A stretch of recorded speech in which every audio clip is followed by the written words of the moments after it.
We ready? You have now entered the space of the most entertaining, most hilarious podcast on Friday nights. You got AP, Pac G, and GMS. 3G's family, lock in.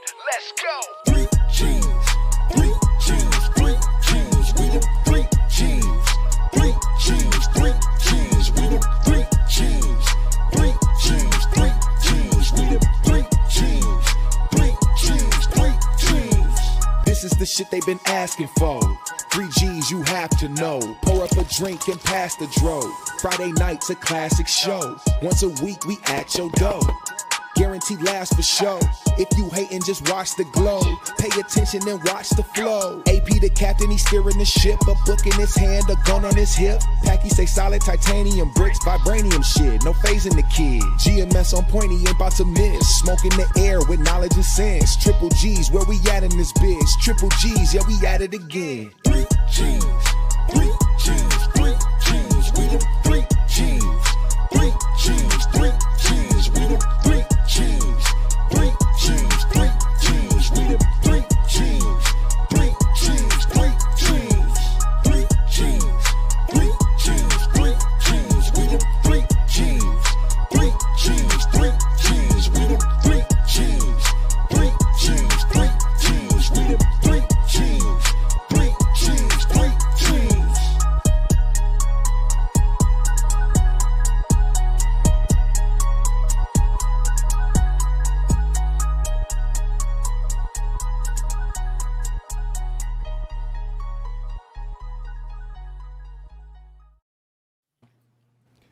Yo. Hey, yo.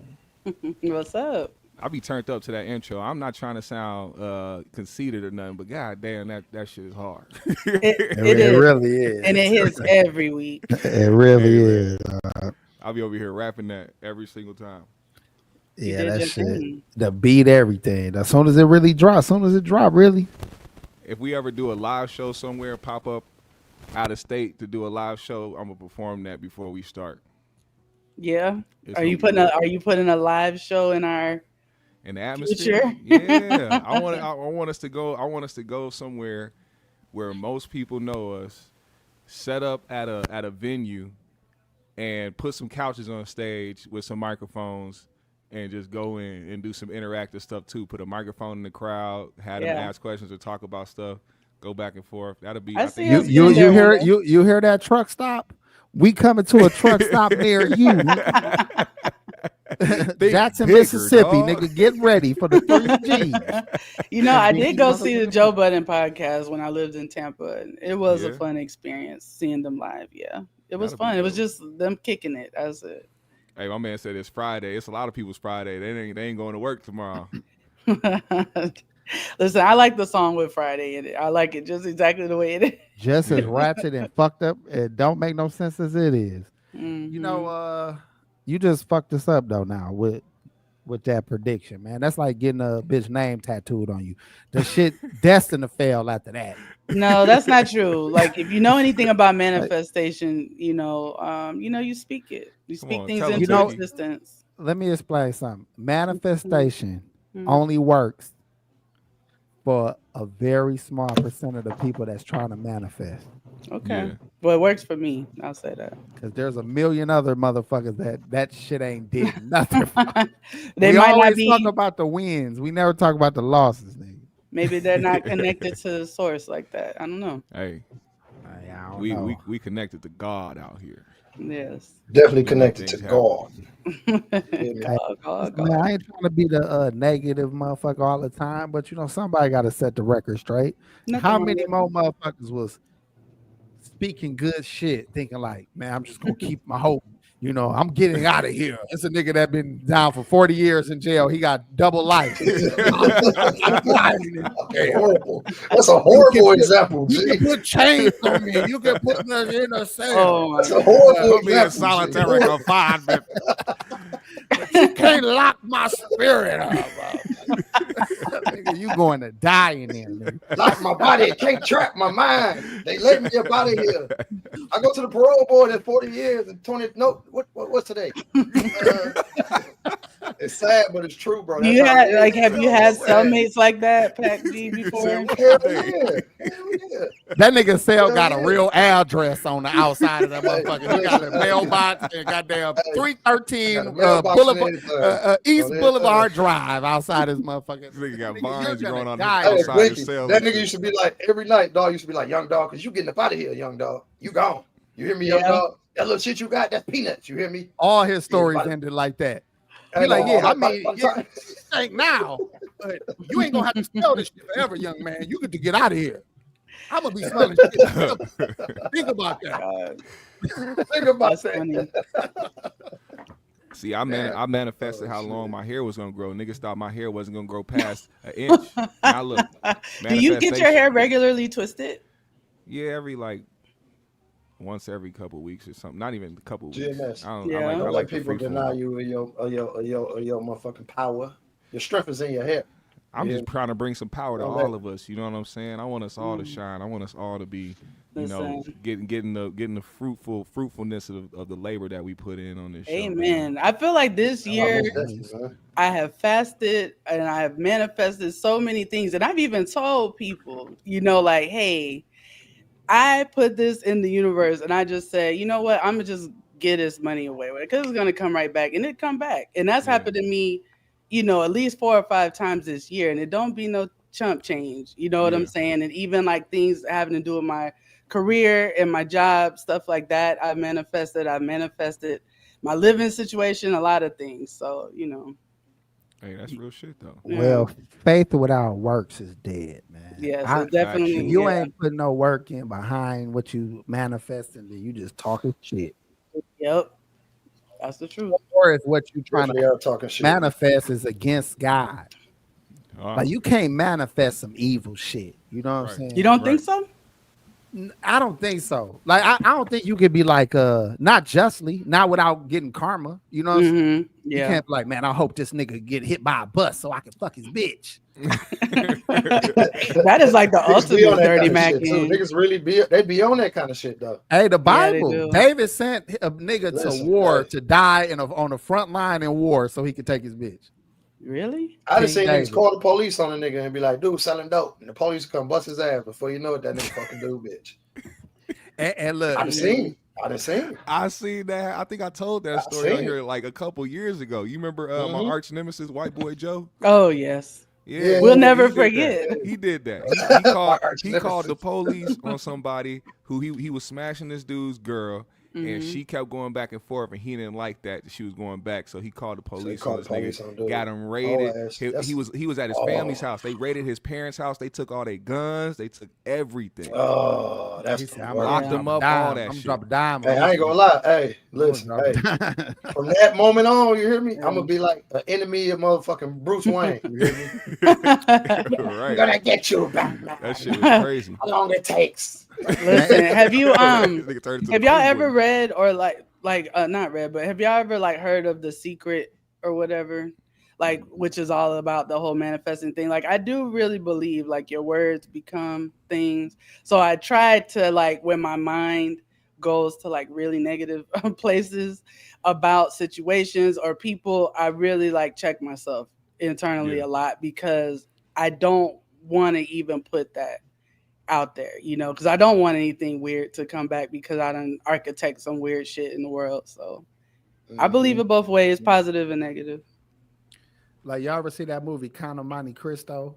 It's- Yes. No. Wow, I haven't seen that in a that's long good-ass time, movie, though. bro. I ain't Yeah. seen that. Yeah, I ain't seen But that's that. the same shit in there. Dude snaked his best friend to go to jail for life. Mhm. He took his chick. This motherfucker comes out like 20 years later, found like some wrecked ship with full of gold, Treasure. Yep. and came and just start buying out everything, corrupted his son, did all Dude, kind of who was shit. this motherfucker buying up all the land? Yep. I remember that. That was a dope ass movie. That movie good as fuck, dog. That's But a dope ass same, movie. these things, man, it's crazy. But it ain't even just that. I think people do be manifesting things hmm they out of wicked desires. Do that make sense? Like you be wanting Mhm. shit. Like even niggas' prayers. Like that's what the fuck you praying for. It's all Praying much for? suffering in the Yeah. world, Yeah. and this nigga want a Yeah. Bugatti bad in the motherfucker. Yeah, Like bad as a God, if motherfucker. you just Yeah. look over your son, God, and give me a Bugatti, Smoking God. God. You sleeping in a basement on a let out couch bed, but you want a Bugatti? You need to be thinking about a better sleeping situation, my guy. And then guess what? Let's God say the nigga get a Bugatti by selling himself to the devil, becoming a hip hop star, leading kids to death, and then he get his Bugatti. Basically becomes Playboy Cardi. Then this nigga gonna be getting interviewed. Like, I manifested all this. You know what I'm saying? I manifested all this. You know, it was my. But you know, look at all this dark energy. He's like, dog, what the fuck? He gonna be glowing on that motherfucker GMS like a Dragon Ball Z character. You gonna have a glowing aura around him and shit. Yeah. All them niggas to have that moment. The Travis Scotts and the Lil Uzi Vert, they had their moments. But do y'all remember that like a lot of people always be annoyed like when people win awards and they want to thank God, but nothing that they do is godly at all. So a lot of people get annoyed. Like, what God are you even talking to? You know what I'm saying? Like, thank God for making them songs about killing them 50 niggas. Hey, I thought about that shit the other day. I was thinking about the song "Welcome Back" by Mace, and I started dying laughing. I'm like, that song is a hit. It's a smash. It's one of the biggest songs of Mace's entire career, and it's all about how he came back to backslide and said, fuck the church, nigga. Like, I'm like, y'all celebrate that song, but it was like this nigga was dancing his way back into sin and shit. Like, before you knew it, hey, I know y'all niggas went straight back to the streets, nigga. What the fuck? This nigga went with G Unit for a little bit after that. Like, damn, what, Mace? What the fuck? But see, that's where I go back to the Bible or just religious books in general. The fucking stories, you be like, this shit evil as fuck if you break it down. Like they'll be saying God just blessed a tribe by slaughtering the women and children of the niggas down the street. You know what I'm saying? Like they just killed a whole bunch of new motherfuckers or a different race of people and said, hey, you know what's so funny about you saying that? Yeah, that's the shit you used to preach to your young dogs. And remember, you used to be drunk, but you was a preacher type nigga. I knew the word. I was just letting these niggas know the word like a motherfucker, but you had them little niggas out there with guns and shit. I'm like, gee, nigga, we done prayed before licks. Preaching and all this. We done prayed. Got these niggas out here with all these sticks and shit. Nigga, we done prayed before. We done prayed before. We prayed before battle. We done prayed before licks. We done prayed before jail sentences, nigga, and trials. We done prayed, nigga. Everything, bro. Yeah. I mean, shit. What else who's supposed to pray, man? God came for the sinners and the goddamn backsliders, nigga. So, you know. Well, that breeds the question sometimes when you think about some of these guys that get locked up behind certain shit. Like right now, you know, Lil Durk is behind bars and niggas like, man, free Durk. And I be sitting there like, I don't know. I don't wish it. He got to answer. He got to answer for some shit, don't he? That shit's crazy. You know what I'm saying? He allegedly got somebody's child killed that didn't even have nothing to do with his homeboy actually getting killed by, like, he was going for somebody, but he ended up killing somebody else. And in the streets, that's still good. You know what I'm saying? And in street terms, it's like, oh, we got one of y'all people is cool, but at the same time, nigga, if you did that, I'm sorry, I'm not gonna be screaming free you, dog. Free you, I'm sorry. Nigga. I mean, you did some shit and you got caught for it. And you knew what would come with it. You knew what would come with it. So I'll never sit back and be like, yo, I can't hold sympathy for you. When are we gonna be freed as a people from that thinking though? Like thinking that like just because we love or care for someone that we need to make excuses for their bad behavior. And like you can't condone the bullshit and just motherfucking, you know what I'm saying, shine the light on all the good and then be like, even the bad shit good. No, it's not. You feel what I'm saying? Like that's not it's like it's cool to love your people, right, and care for them, but screaming freedom when they're wreaking havoc, you know, on the community, on the world, like that's and how many times you think these artists gonna really, like, do you think they really gonna feel good about your letters that you sending in to them as fans? Like, I'll probably get them through the first hour, then they gotta remember where they at. Yeah, you know what I'm saying? How about the niggas that sending the rap lyrics? Like, hey man, hear me out. Still try to get signed and shit. It said in 16s and shit written down and shit. Yo, bro. He said just for better measure, you know, my voice is a baritone. So just think about that when you reading the lyrics. Baritone. Set that shit with like a red pen and a highlighter. Like, just make some critiques, bro, and just get back to me. Niggas got parentheses around certain bars. Like, that shit hot, ain't it? You try to break it down like shit. I mean, if you feeling this shit, you can use it. You can use it. He have fire emojis drawn. Fire emojis on there. 100s with the red pen 100s on it and shit. Hey, spelling wrong then on mother. You know that spelling is fucked up too, dog. Horrible. Hella Horrible. grammatical errors. Listen, but you know, there's groupie men and there's groupie women, of course.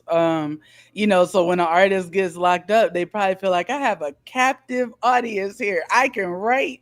I can become You gotta friends listen with to them. me now. Yeah, you know what Now I'm you saying? gotta Like, I hear can me. be You gotta special. He gonna be like, I don't know if you remember me, man, but I had said hi to you when you was walking in the airport. And this is my album release.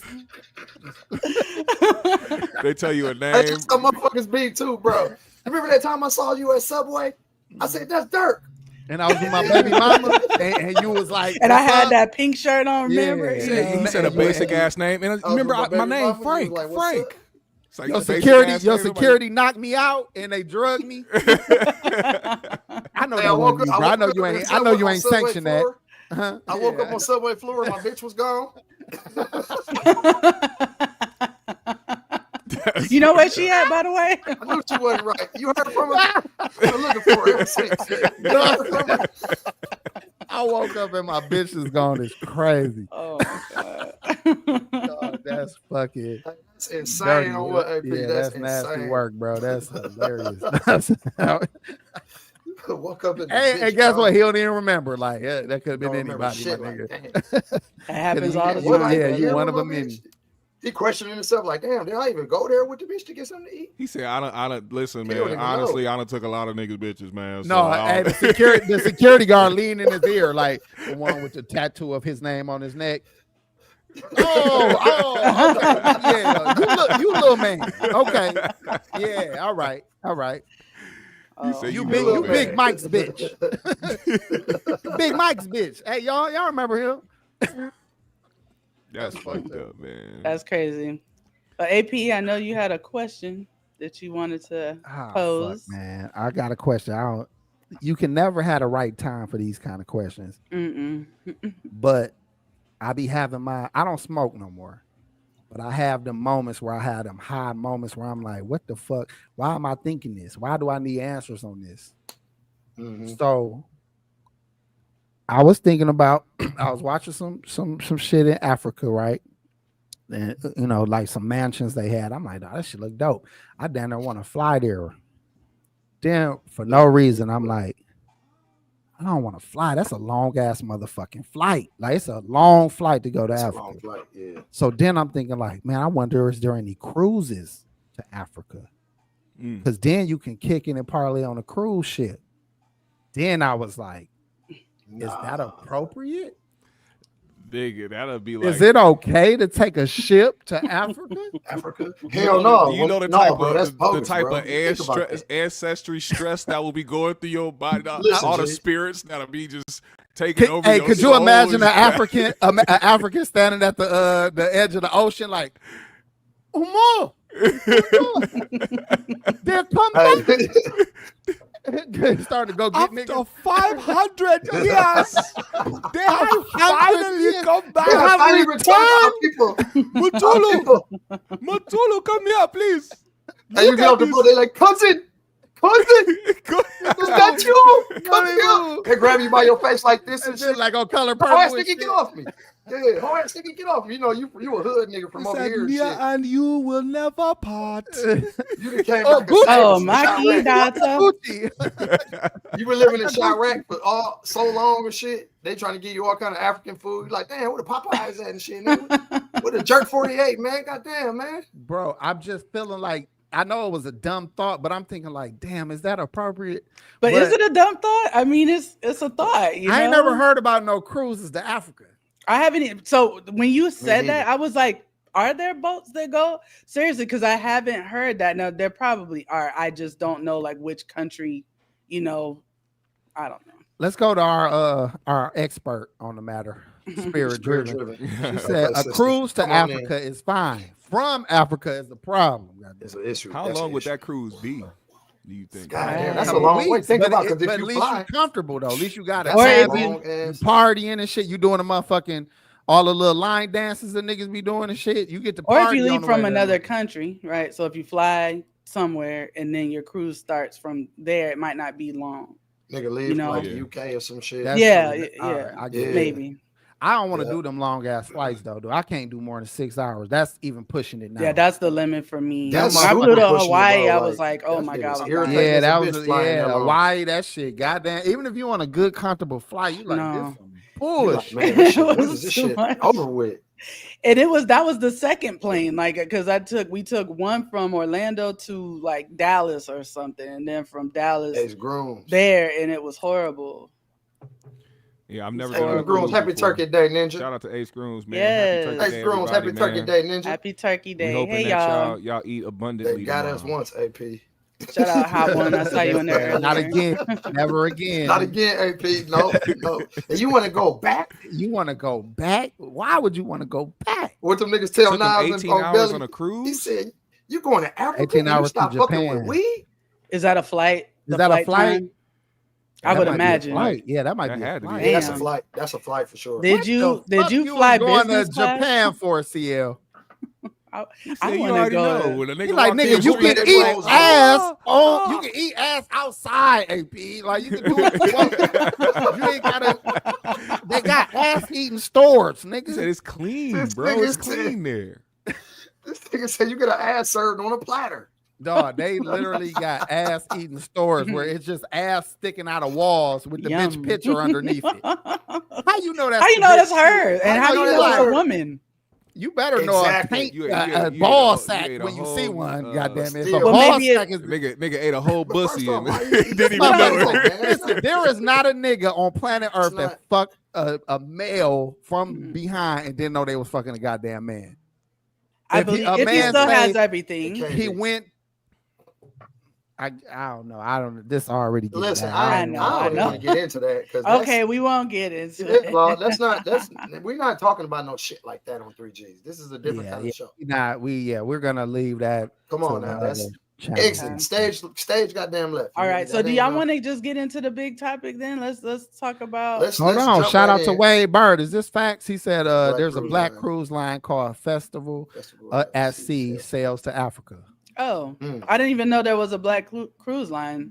Now you want me making me want to look into it. Oh, my bad. You don't think black people know how to fucking sail boats? Who you think taught the white man? It was the Moors. The Moors. The Moors taught these white motherfuckers. My bad. No, you know how we talk about like buying black and black business and stuff like that. So that does make me want to kind of look and see what they got going on. Niggas can't just respect nigga shit for nothing. We're gonna say that sound like the Spirit Airlines and cruise lines. Why we can't respect black owned shit? Yeah, man? Bro, that shit's so bogus. How you know they ain't got the best food, best music, best accommodations? They probably not putting duct tape on the side of the boat. Because it's usually a free buffet, ain't it? Like you get a buffet at every cruise. All I need to see is a white manager. And I know the crew's gonna be ran white, ran well. You know what I'm saying? It depends though. Yeah. What kind of white manager? What if it's a ghetto white girl who been fucking with niggas all her life? She gonna have that. They gonna run that motherfucking store. They gonna run the store. You know the crewmen gonna run that motherfucking boat. No, you need a white bitch the crewmen gonna run her. The crewmen. Yeah, you need one of them. You need one of them white corporate bitches who still like wear the whole uniform, even with the little tie and the little bandana, like she wear her shit properly. If you see a white manager that wear her uniform properly, that bitch running the fuck out that damn location. I don't care if it's a Popeyes. I don't give a fuck what it is. She running the fuck out that shit. Yeah, motherfuckers getting fired left and right, all kind of shit. But if that bitch got a lot of names tattooed on her of all her kids' names, her baby daddy, it's over. You know that dirty white. She said, she running them motherfucker too, but she trapping. I buy and bank black. I ain't selling black. Hell no. That's some honesty for your ass, though. You'll be waiting for days to get that phone answered when you got a problem. They had a catalytic converter in that motherfucker. I called this nigga. I don't know how long, man. This nigga they got roaches painted over and shit, like drywall. They going on rockauto.com to buy motherfucking parts for the boat and shit. Be like, Like, nigga, what the fuck? Is Don't this sell that basement shit. ceiling? They got basement ceiling on the ore, the udder of this motherfucker. It's Bottom a of the boat, basement lot. epoxy and shit, like somebody Yeah, some basement lot. shit. He said these niggas got caulking holding the propellers together. What the fuck is These going niggas on? epoxy the basement They floor of the boat. done hire American blacks to fix this motherfucker. Straight up. Niggas smoking Black and Milds and shit on the side, hanging off the side of the boat, cleaning windows and shit. Soul boat is crazy. That needs Soul to happen. Boat. That's crazy. Now, That Soul does boat need to needs happen. That could be a that good needs to movie happen, right swear there. to God. That'd be a dope ass movie. Yeah, they got the train, the plane. We did the boat, right? Look, this Shout out nigga to came Jeff. for war. Damn. And you out there in Just LA, black. man? Why you going against Kendrick like that, man? We need to stick together from Man, that. Jeff He just got trying to he trigger. got He's triggering a y'all couple niggas. good songs. Listen, That's all I right. love that album. All right, let's get into it then. So, Kendrick Lamar dropped a surprise album on Friday. GNX is the name of the album. It has 12 songs on it. And the exciting thing to me about it was that he had dropped like a teaser, like a trailer or whatever. Yeah. And that song, which I still want to hear, that song was sounding fire as hell. And then felt like 10 minutes later, he dropped the whole project. He's smart Now, with that. He definitely is smart with that. He opened the album very strong with a song called Whacked Out Murals. Yeah. Okay. And he definitely took, some shots. He wasn't completely disrespectful, but he definitely took shots, I feel like, at Wayne and Snoop. But what do y'all think about the They say he album took some and shots at Cube too. Did he? What did he That's what say they said. that applies to Cube?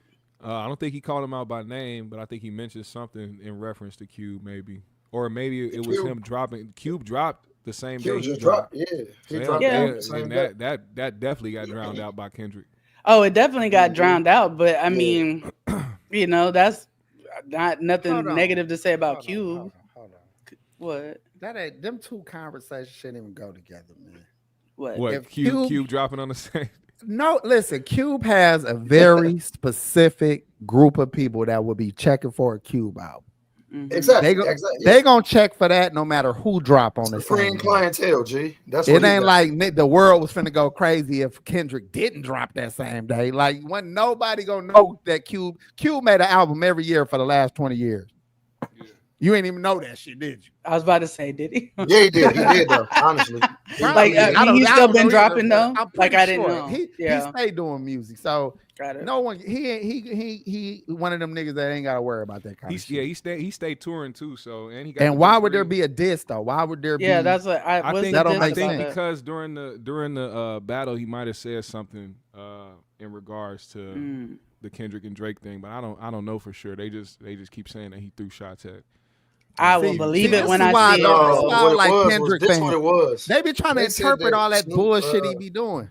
Go ahead. They said Snoop released some kind of AI shit that Kendrick had did that Kendrick didn't want to come out with some shit like that, and Snoop released it during that battle with him. No. Okay, That's so what I'll I tell heard. you. I'm just saying what I heard. I'm gonna tell you You what feel the truth is, Packy. What had happened was that on Drake's song "Tailor Made," that was the one that he released with the AI Snoop vocals and the AI Tupac or whatever, and he had released that, and Snoop reposted it.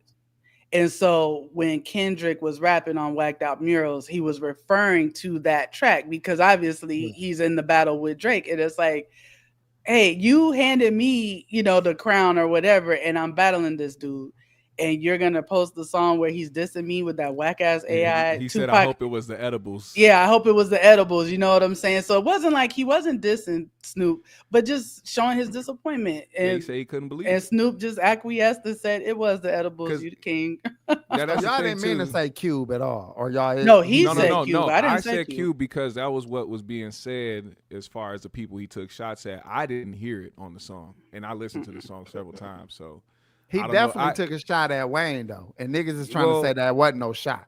That's Yeah. a motherfucking shot. It's That was a shot. But here's the thing. This is why I feel like it was justified because when the announcement happened, like you got to understand, Kendrick hasn't been out here doing interviews talking to, like he did one interview with SZA and hardly talked about the beef at all. And people have been just kind of pushing narratives because he doesn't go out here and talk about the beef. He just drops music. So the narrative is pushed as soon as he gets the Super Bowl. Oh, why would they do that to Wayne? Why would they rather have Kendrick than Wayne? So Wayne felt slighted. And then all of a sudden after that, it was like he wanted to make a statement about it. So if you want to make a statement instead of congratulating another man, especially the person that, you know, you've done songs together, I don't expect nobody to be friends or nothing like that, but clearly y'all have a good rapport. You could have congratulated him for getting the Super Bowl. You know it wasn't him. But even if you don't congratulate him, why are you bitching though? Like, why are you acting like a bitch? You don't have to come out crying and whining. You don't have to say congratulations. You don't have to say shit. There was a time where he was being told that he was one of the greatest rapper alive. He never was, by the way. But he was being told that for a long time. For him to feel like he is on the Mount Rushmore, which he shouldn't be. And then Kendrick coming along, taking more shine and getting more shine. He actually felt like he should speak on that. But what Kendrick did was called that nigga a hater in them bars. That is a shot. I don't give a fuck how you heard it. He called that nigga a hater without saying the words, because he too fucking, what y'all call that, subliminals and shit. But telling the man that you didn't, you know, I let you down because, you know, blah blah blah, you ain't congratulate me, all that type of shit. That's calling it because his work hater. That's he said because of his work ethic. He did, but think about this, GMS. The song is called "Whacked Out Murals," right? And which I'm not familiar with street slang. Oh, shout out to Joe Thompson. Thank you so much for the 20. You are constantly supporting us. Thank you so much, brother. We appreciate that. But "Whacked Out Murals," I did not know what that meant, right? Until this song came out. I didn't know the term. But I guess that's when they tag over you. You know what I'm saying? They tag over your artwork or whatever, your street murals and stuff like that. And so I think that was kind of a way of him being like, well, fuck it. Because he even said, listen, before it was fuck that nigga. Now it's plural. It's fuck y'all niggas. So I think AP is right. He's not only calling Wayne a hater without calling him a hater, but he's like, fuck you too. I don't care. Like at this point, and he was like, fuck y'all hip hop. Y'all giving me these backhanded compliments. Y'all trying to ride the fence because you don't want to hurt Aubrey's feelings or whatever. And y'all still want to work with him and all this shit. Fuck everybody. And so I ain't got to do that for Aubrey because that's his boss. Yeah. So, and I think that like Wayne, you know, he has a right to feel however he feels. I'm just saying the way he expressed it was bitch. Also, but this thing too though. Oh, go ahead, James. People forget that Wayne got on stage one time. This was before the Super Bowl announcement. Wayne got on stage and they was about to play Not Like Us, and he said, "Nah, turn it off." Now he's supposed to do that. Yes, because he's on that team. That's right. But him and Kendrick have songs together. I don't know their rapport. That's another reason why I'm saying, like, as far as what Kendrick said in the song, it could be because he probably felt like they were good, just like he thought him and Snoop were good.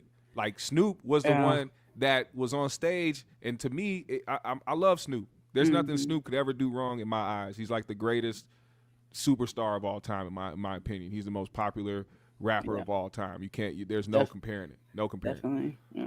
But he was the one that got on stage in L.A. and passed Kendrick the torch. The crown, yeah. When Kendrick first came out and everything, when he was doing all the things that he was doing. So I could see how that probably affected Kendrick in a way where he felt slighted. Like, why are you posting this nigga song going at me? Yeah. That's like if y'all was beefing with somebody and I was like, had a cordial relationship with them, but I'm like publicly still supporting them. Like, no, nigga, it's 3G's. Like, you beefing with them, you beefing with me. Fuck you. Let me ask my two former street niggas here. If the top guy in y'all conglomerate, right, that people look to, or people, you know, he's the top nigga in the streets. If y'all felt like y'all were under him at some point, and then he went on to support the ops in any type of way, would you feel slighted? If it's ops meaning they try to kill me or put me in jail, ops, that's a different story as somebody I just don't like. That's a big difference. You know what I'm saying? I asked that because the dynamic is different. I'm saying as far as where Kendrick is from and where Drake is from. So it won't be if it's just some business shit like this situation would be. Yeah, and you understand how this works. That's like a nigga who hired me and gave me my first job, and we made good money together. Now all of a sudden he is singing the praises of somebody else he fuck with. Why the fuck would I care? That's different. Why the fuck would I care? If it's not an active it is what it is.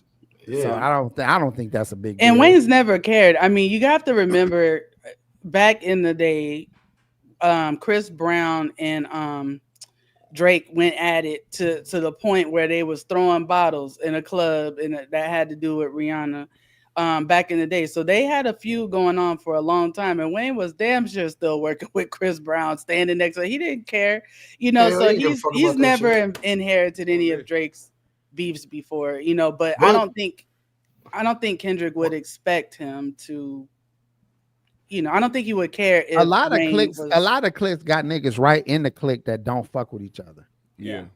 But when they all around each other, we know it, and even the other niggas be like, man, y'all need to just go ahead and fight. You know what I'm saying? Y'all need to just on my life, on my life. Yeah. Let me read this.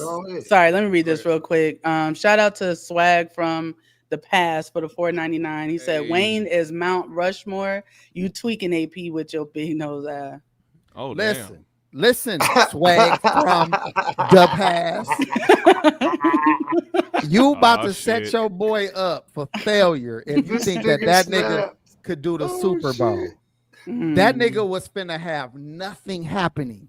Them stands would have been dead, no movement if that nigga went out there jumping around, swinging them little 3 braids around. That shit was not gonna go well. That's what I told. That's what it got to come to. It ain't just his music. Right. But 400 Degrees is better than anything Wayne ever put out. I'm just going to throw that in there. That's right. And as far as him killing a show, he can't do it. He couldn't even do the BET Awards some years back. Motherfuckers in that audience was sitting on their hands, looking on their phones while this nigga was performing. I've seen Wayne 4 times. Wayne was the first concert I ever been to in my life. That was back in like 9th grade. That you left early? No. It was a good concert. But the reason why it was a good concert was because of the people. Of course he had the music, he had it down packed. He raps every word, but he also had a bunch of people that came out. This was back before Nicki Minaj was super huge, before Drake was huge. He brought all these people out. He brought Young Money out. It was a good concert. But the thing about Wayne is, when you have somebody that's that lyrical in the way where he does the type of stuff that he does, because Wayne is he's great. Wayne is great. He is a great rapper, and I'm never gonna budge on that. I got a nigga that'll outperform that nigga right now. But go ahead. That's cool. That's cool. As far as him rapping though, Wayne is somebody who has to focus on what he's rapping instead of the performance aspect of every because he'll fuck the words up. That and he won't even remember. More reason why this nigga should not get the Super Bowl. And that's where I'm getting at. That's exactly where I'm getting at. Land the plane. He cannot remember all the stuff that he rapped because he put out so much work. So it's not gonna. You think that's why? Yeah. You think it's the amount of work, or that's what I was gonna say, Pac? It's the mixture. It's the mixture. I got a question. It's like Kodak Black right now. You hear me? It's the mixture, of course, but then you think about Kendrick and the stuff that he was doing on his tour, the production value he had on his tour. It's not the same as a Wayne who's just going to come out and rap because people just want to see him and hear him rap. Same thing with Kendrick, but because he has the rapport and because he has the history of putting on a production behind his shows, it's going to give him the one up, and because he had a hell of a year. Why is that so surprising to people? But it shouldn't be. But people is hanging on whatever songs. I don't even know what songs Lil Wayne got that y'all hanging y'all hat on. So I'm gonna ask y'all this: if it was one Wayne song that he had to perform at a Super Bowl, what would that one song be that he had that actually, a million? That's what I thought you would say, right? Now I want to ask y'all niggas this. Now think about the Super Bowl. Think about the millions of people watching at home. Think about the demographic of people that fuck with football. Right now, a milli against Sir Mix-a-Lot. I like big butts and I cannot lie. Which song gonna go crazy? Big butts. Big Listen, butts. sir, I Mix like big butts and I could not lie. Nigga, the whole motherfucking stadium. The whole going arena nuts. I think that's a cap. I don't know. I The can't whole agree with arena. that. I can't agree with Sir Mix-a-Lot. I thought you was Well, gonna, think about this I thought though, you was gonna compare GMS. it to, When like, you we go, gonna That's be all why right it's or even some fun. shit. That's why it's even funnier. Sir Yeah. Mix-a-Lot Listen. would turn that motherfucker upside down. You gotta over think Lil about Wayne. listen, When it comes to the Super Bowl, anything. you gotta think about rich white folks. Yeah, that's what I was gonna say. Like, if you've ever been to any Come on, sporting G. event, like the type of songs Yeah. they play before the games, like that. Oh, I am here to say that kind of song would go off probably. Yeah, they go crazy over Niggas that would be kind of turned shit. to that shit. But then, Drunk as then hell. a milli. You gonna have like four niggas like. You ain't gonna see nobody else doing shit. Then you go, he just gonna be like money, This nigga be lost in his own shit. Boo! Get this nigga Sandman. Bring back Sandman on that nigga, dog. He be slurring his shit too. It's like, This yeah, nigga said- don't nobody want to hear this gremlin ass Bro, nigga all that for shit. 30 minutes. I'm He sorry. was- I love Wayne. I told you I Yeah. love Wayne. He is great. I love Wayne too, But he is at the he he is has at the the stage in old his time, bro. career where he has to continue to just tour and do his own shit. We're not trying to have you be on the biggest stage ever to give us a subpar performance. I'm Not sorry. only that, listen, fuck the performance. Lil Wayne will set you up for failure in your future. You're gonna be talking to your grandkids like, man, hey, let me put this in for you. Sit down, listen real quick. I want you to listen. This is lyrics. And you gonna put that shit in. Your grandkids gonna be looking at you like, man, if you don't get Like, this what's this bullshit. Also, Don't fuck up outta here. Trash-ass shit. Kendrick already did the Super Bowl. He was a special guest, but he already did it, so he understands the preparation. He understands the ins and outs Yeah. of how they move and what they do. But not even only that, right? Like, if you watch his pop-out performance, that was amazing. That came out on Juneteenth on Amazon Prime. Like, if y'all haven't watched it, y'all need to watch that because the man is a performer. He knows how to put on a show. And he don't even need backing tracks like that, and he just spits. Like, he's really good at what he does. What Colin just said, he could have did Mona Lisa with Dot. That's another thing. Niggas will fuck up a whole special forgot the moment before words. it even happens because they in their feelings. Because who he knows? decided to go and say what he said. It made Kendrick feel a type of way. Kendrick probably would have reached out to him like, yo, you want to come out and do something in your own city? Because I feel like Kendrick is that type of person. And you can Honestly, see that. I think he's still gonna do that. I don't think That's so. what I You think. think he I don't still think so, not would? no I don't more. know. Absolutely. That nigga, first of all, Kendrick is That would be smart Kendrick is to a do. psychopath. I want y'all to just know that too. But if he a real chess player, that's smarter to do. I would think I so don't think too. so. I get what you're saying, AP, because you're into chess and that does make sense. However, I think because it's escalating now, because now Joe Budden was on his podcast earlier saying that he heard that Wayne tried to call Kendrick. Kendrick did not pick up, and Wayne went in the studio. So I don't know if that means Wayne is coming out with a diss, but what my point is, like, I feel like Kendrick may be like, whatever I was planning to do with you, I'm done with it now. Like, fuck it. We gonna watch dude jump out of a little firecracker. And be like, Nigerian. And then they at the end of the performance, they gonna shake hands and do a little dap, and then he gonna crip walk away and shit. Oh, say he And gonna then- jump out of firecracker. Then everybody gonna be like, "Oh my god, did you see that shit? They had Lil Wayne on the motherfucker." Because niggas are so hip hop head stupid. Yeah. Like they go like, "Oh my god, This it's nigga the biggest crazy, moment in bro. hip hop history, niggas." That's all they're gonna say too. Oh my life. That's Oh the my shit they say. God. That shit funny. Oh my life. Yeah. That shit funny as a bitch. But I mean, what do y'all think about what's just happened over the last couple of days? So Drake has filed like a pre-motion. So it's not actually like It's a a lawsuit, petition. but it's a petition. So he's filed two. Okay. The first one was both are against UMG, which is the record label that he is signed to, that is also Kendrick's label, because there's been a lot of consolidation in the record industry. So anyway, he basically filed this motion against them, a RICO, a civil RICO, which I didn't even know that was a possible thing that you can do.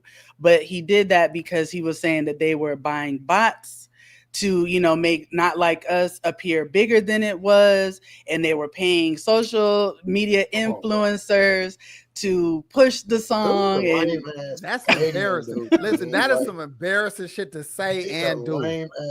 Not Like Us is probably one of them.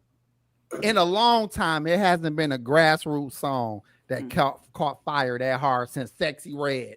or Glorilla. Like y'all can hate certain shit, but there's certain songs. Undeniable. Or T Grizzly first song. Like it's certain songs where you like, or Boss Man D-Lo. Yeah, thank you. That's some other shit where you like, he probably ain't never gonna have another banger like that again. But you like, this shit came out of nowhere. Yeah.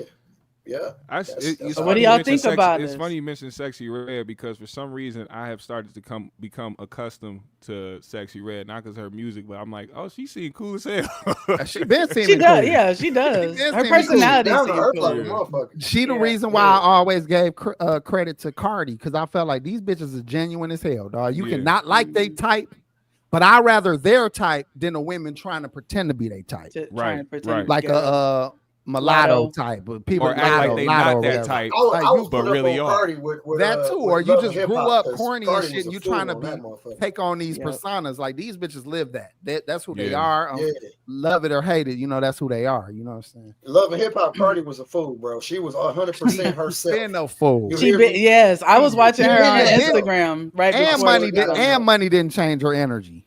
Didn't change it. No, hell no. We just talked about that today. I'm sorry, we're gonna get back to the topic, but I talked about that today with one of my homeboys as far as Cardi like not really wanting to be a rapper. She just really wants to be rich and famous, and that's another reason why she ain't dropping the way that she should be dropping, especially as big of an artist as she has been.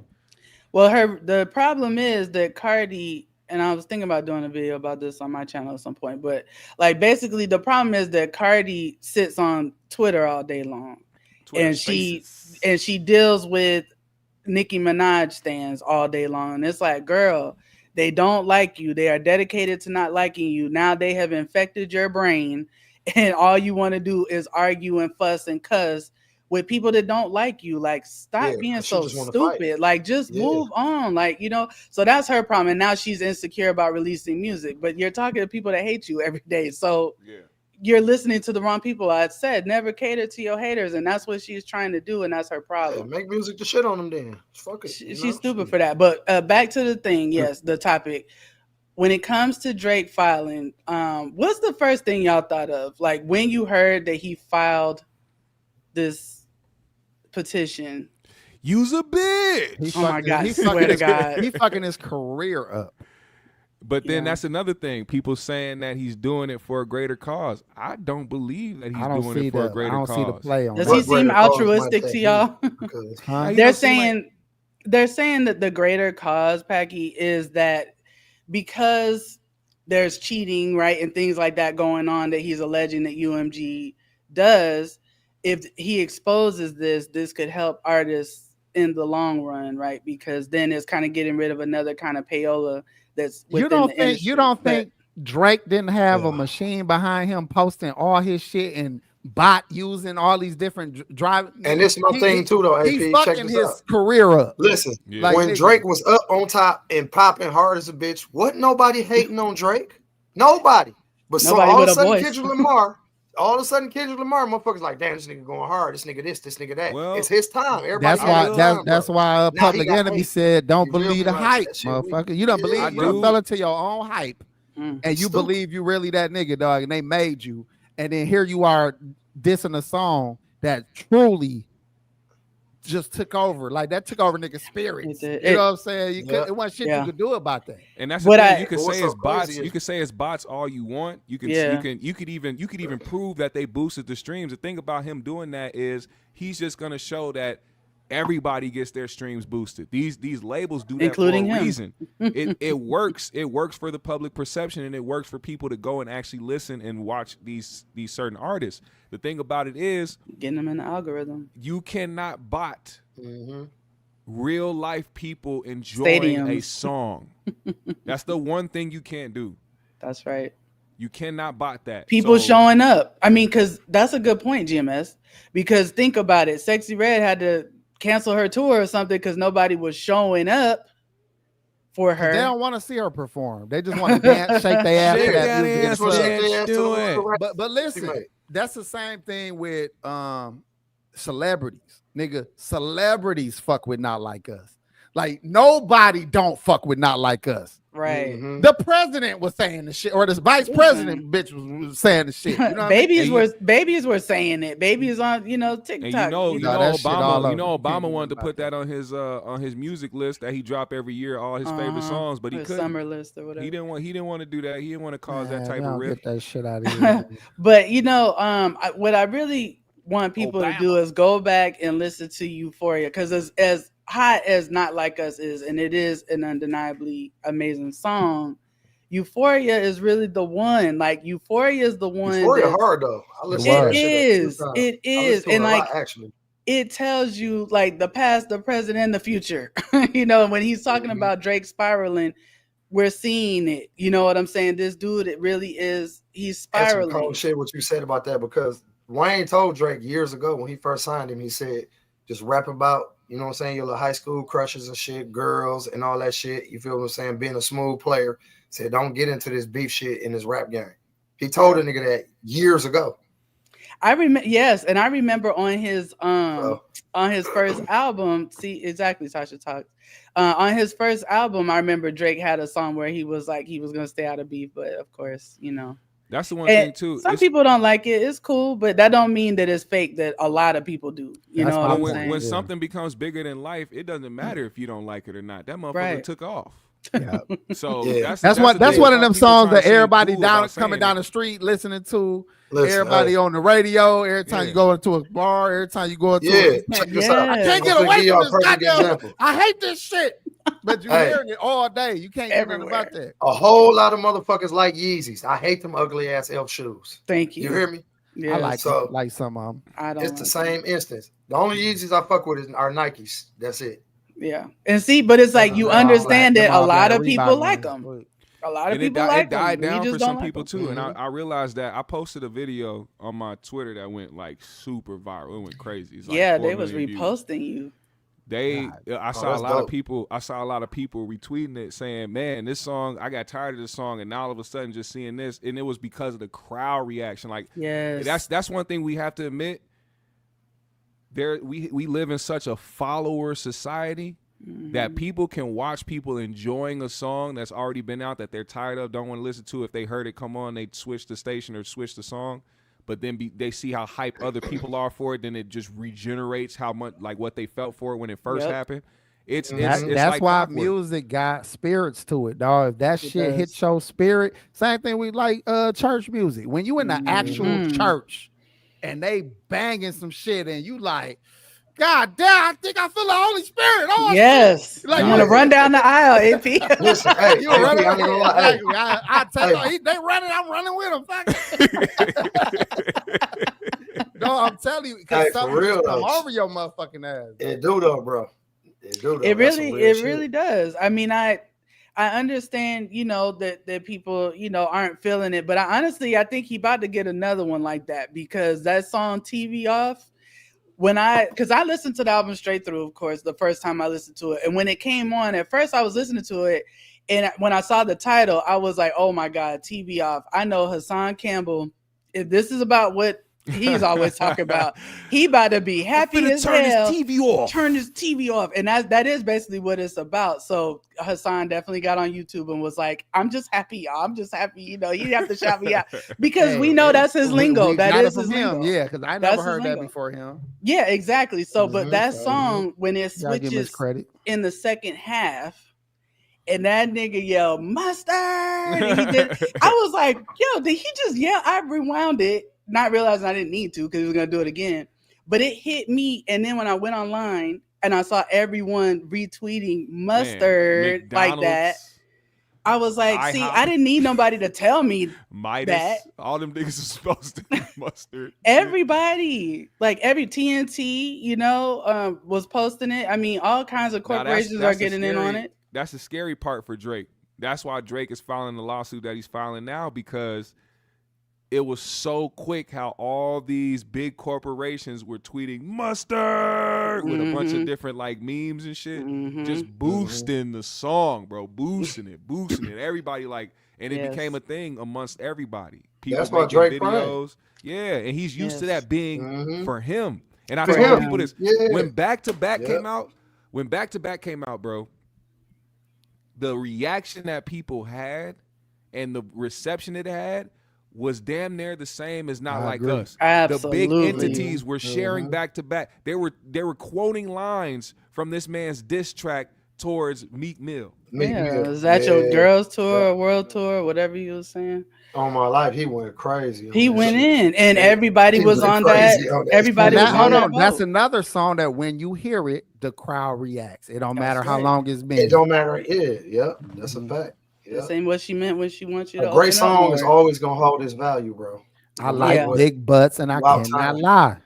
Listen, all my ladies pop yo like this. That shit too. But there you go. But same thing with Sexy Red. She gonna have that one song that's gonna make bitches dance in 10 years, 20 years. That R. Kelly and Notorious Big. I'm fucking you tonight. Motherfuckers always gonna remember that song, nigga. Motherfucker hear that shit right now and be like, this shit was hard. I swear to God, motherfucker. I don't know if 20-year-olds is fucking with it the same, but they might. They might. I don't know. Hey, this is another thing I did. I had all my kids. We did our little Thanksgiving shit yesterday. So all the young kids were sitting around the table eating and shit. And I asked them, I said, do any of y'all give a fuck about that Kendrick album? None of them said they gave a fuck. And the age groups is between 15 and 21. And I'm talking not, I ain't talking about 3 motherfucking kids. I'm talking about at least 10 motherfucking children or teenagers. Yeah. None of them motherfuckers between 15 and 21 gave a fuck about that album. But that's then I asked them, like, what do y'all care about? They were saying names I ain't never fucking heard of. I bet they know about Stoner Steve. But that's Stoner Steve, but that's some Milwaukee shit though. That that Willie Wack shit. That's another shit that make people react though. No, like that shit make people react though. But we watching these generations change in front of our eyes. You know what I'm saying? They don't really care about. And we're in the same platforms together. You know what I'm saying? You got to think about it. 2010 was 14 years ago. Exactly. And like we don't need to like the same things 15-year-olds like. Yeah, their perception of music and what they like, what they listen to, the type of sonics that the music that they getting to them and that they see on a daily basis. You got to think about it. We live in a TikTok era where we not even listening to the songs in normal speed. They speeding up songs and giving these kids with with low attention spans and with ADHD these songs that are super fast. They're tuned higher so that they sound more high pitched. It's like a sensory thing.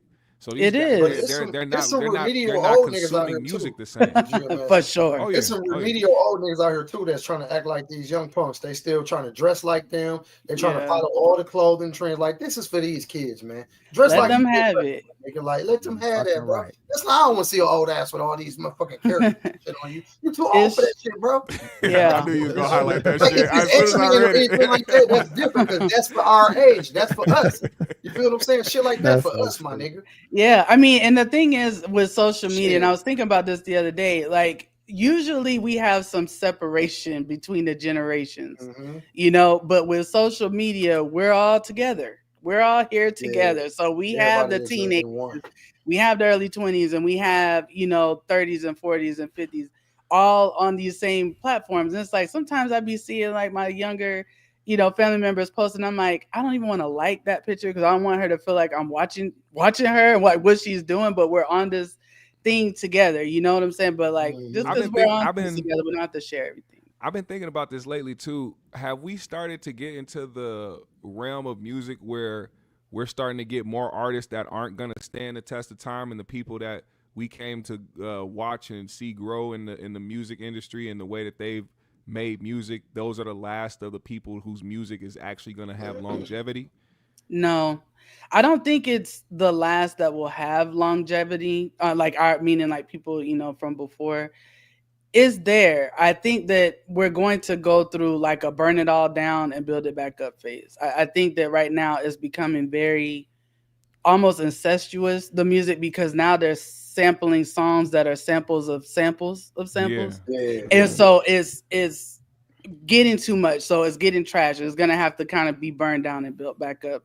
Eventually, I think timelessness is gonna come back with new music. I think people only people that can survive is people who personality got bought into.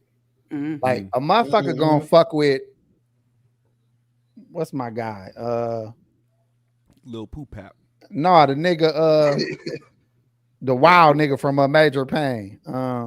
Orlando Brown. Orlando Brown will get more respect from a young person that's 12 right now will be fucking with Orlando Brown in 20 more years, in 10 more years.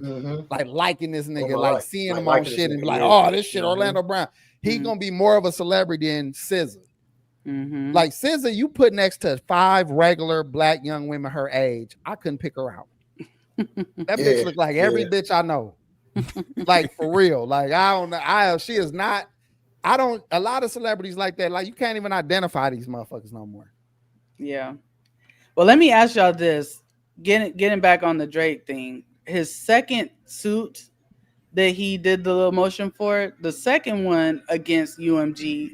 Sorry, got reggaeton going down the road, but the second one against UMG was because he's saying because they allowed that song Not Like Us to even go out, and he has these PDF file, allegations in it, and it's ruining business for him, that they are sabotaging him with that. That should have been his first lawsuit, talking about the allegations, not the stream botting. But he probably saw them comments like, "Hey, why is this nigga suing for the streams and not for the allegations, nigga? What's wrong with you?" He said, "Oh, that's right." Is that legit though? I mean, do you think it's? I don't know, because I thought like when you're beefing with somebody, y'all are tearing each other's heads off. Well, that's the thing. This the ultimate white people shit. White boy, or woman. He's a Karen. Or woman shit. Y'all better stop acting like black women, any kind of woman. Do white people tactics to get over on a nigga when they pissed? To get over on a nigga. I think Drake really does also enjoy the narratives that the different social media platforms are posting about Kendrick. And he runs with those, and I say that because he used a few people in his petition, like academics and another guy. He used for example, this one guy that used him as an example.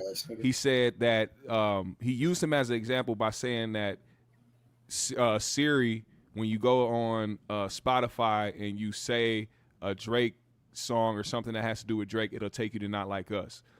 And then the person that reported that, because of course when you first see that and you say, he was saying, "Hey Siri, can you play Certified Lover Boy?"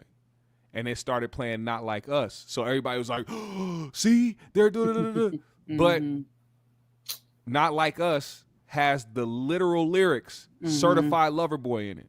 And it was the hottest song at the time. And you're asking a computer, you're asking AI about what it is. So AI is going to give you that. What the hottest shit is. So then he showed an example. This is other thing he did. Because he was like, "Why would you use me in that without using the rest of it?" He was like, I went on and said, "Hey, Siri, can you play drop, drop, drop, drop?" And then they started playing Family Matters by Drake. Right.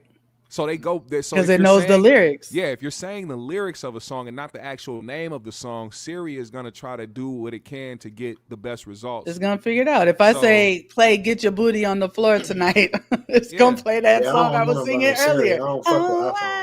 It'll do that. But Jeremy Speck, that's the guy that. Hey, I didn't know that she was saying "Get your booty on the floor." What you thought she was saying? I thought she was saying, "Get your booty on your butt now, get your booty on your butt."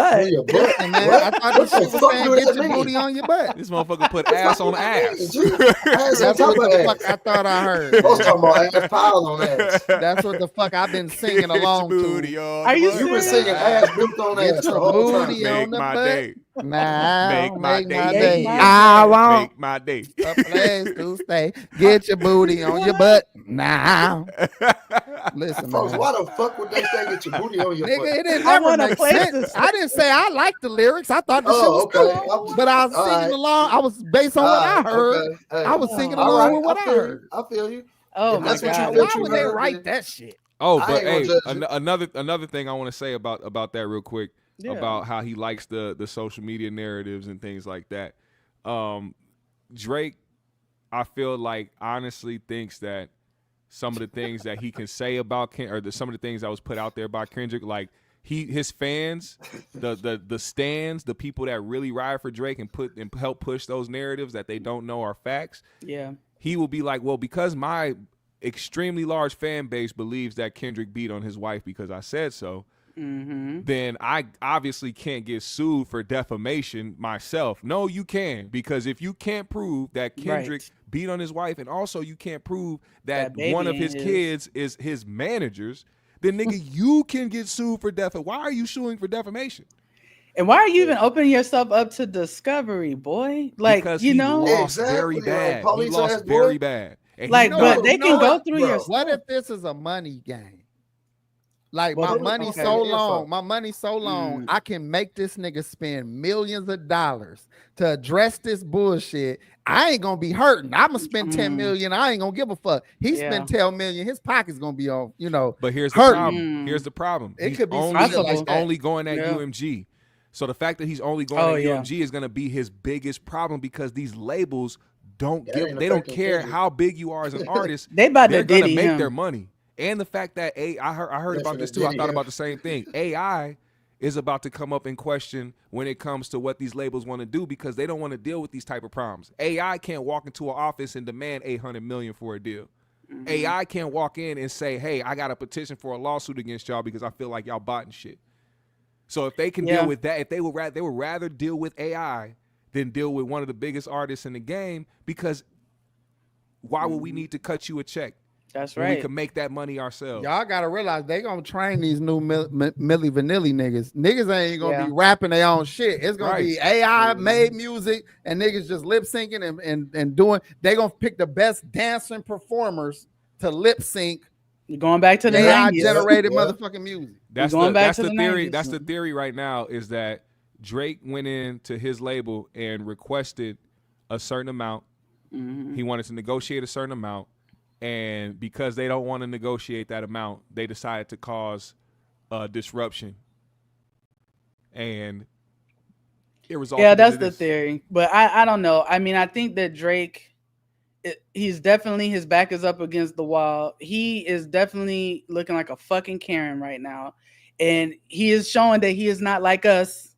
And we've been seeing it. And I think that's another reason why, honestly, that song hit so hard, because a lot of us was looking at Drake, even though we like his music and stuff like that, certain things about him was like, you know, I don't think Drake really feel like he black. Like, I don't know. Like, you hear me? Did you see? When he was because I was never on Drake's side in that battle ever.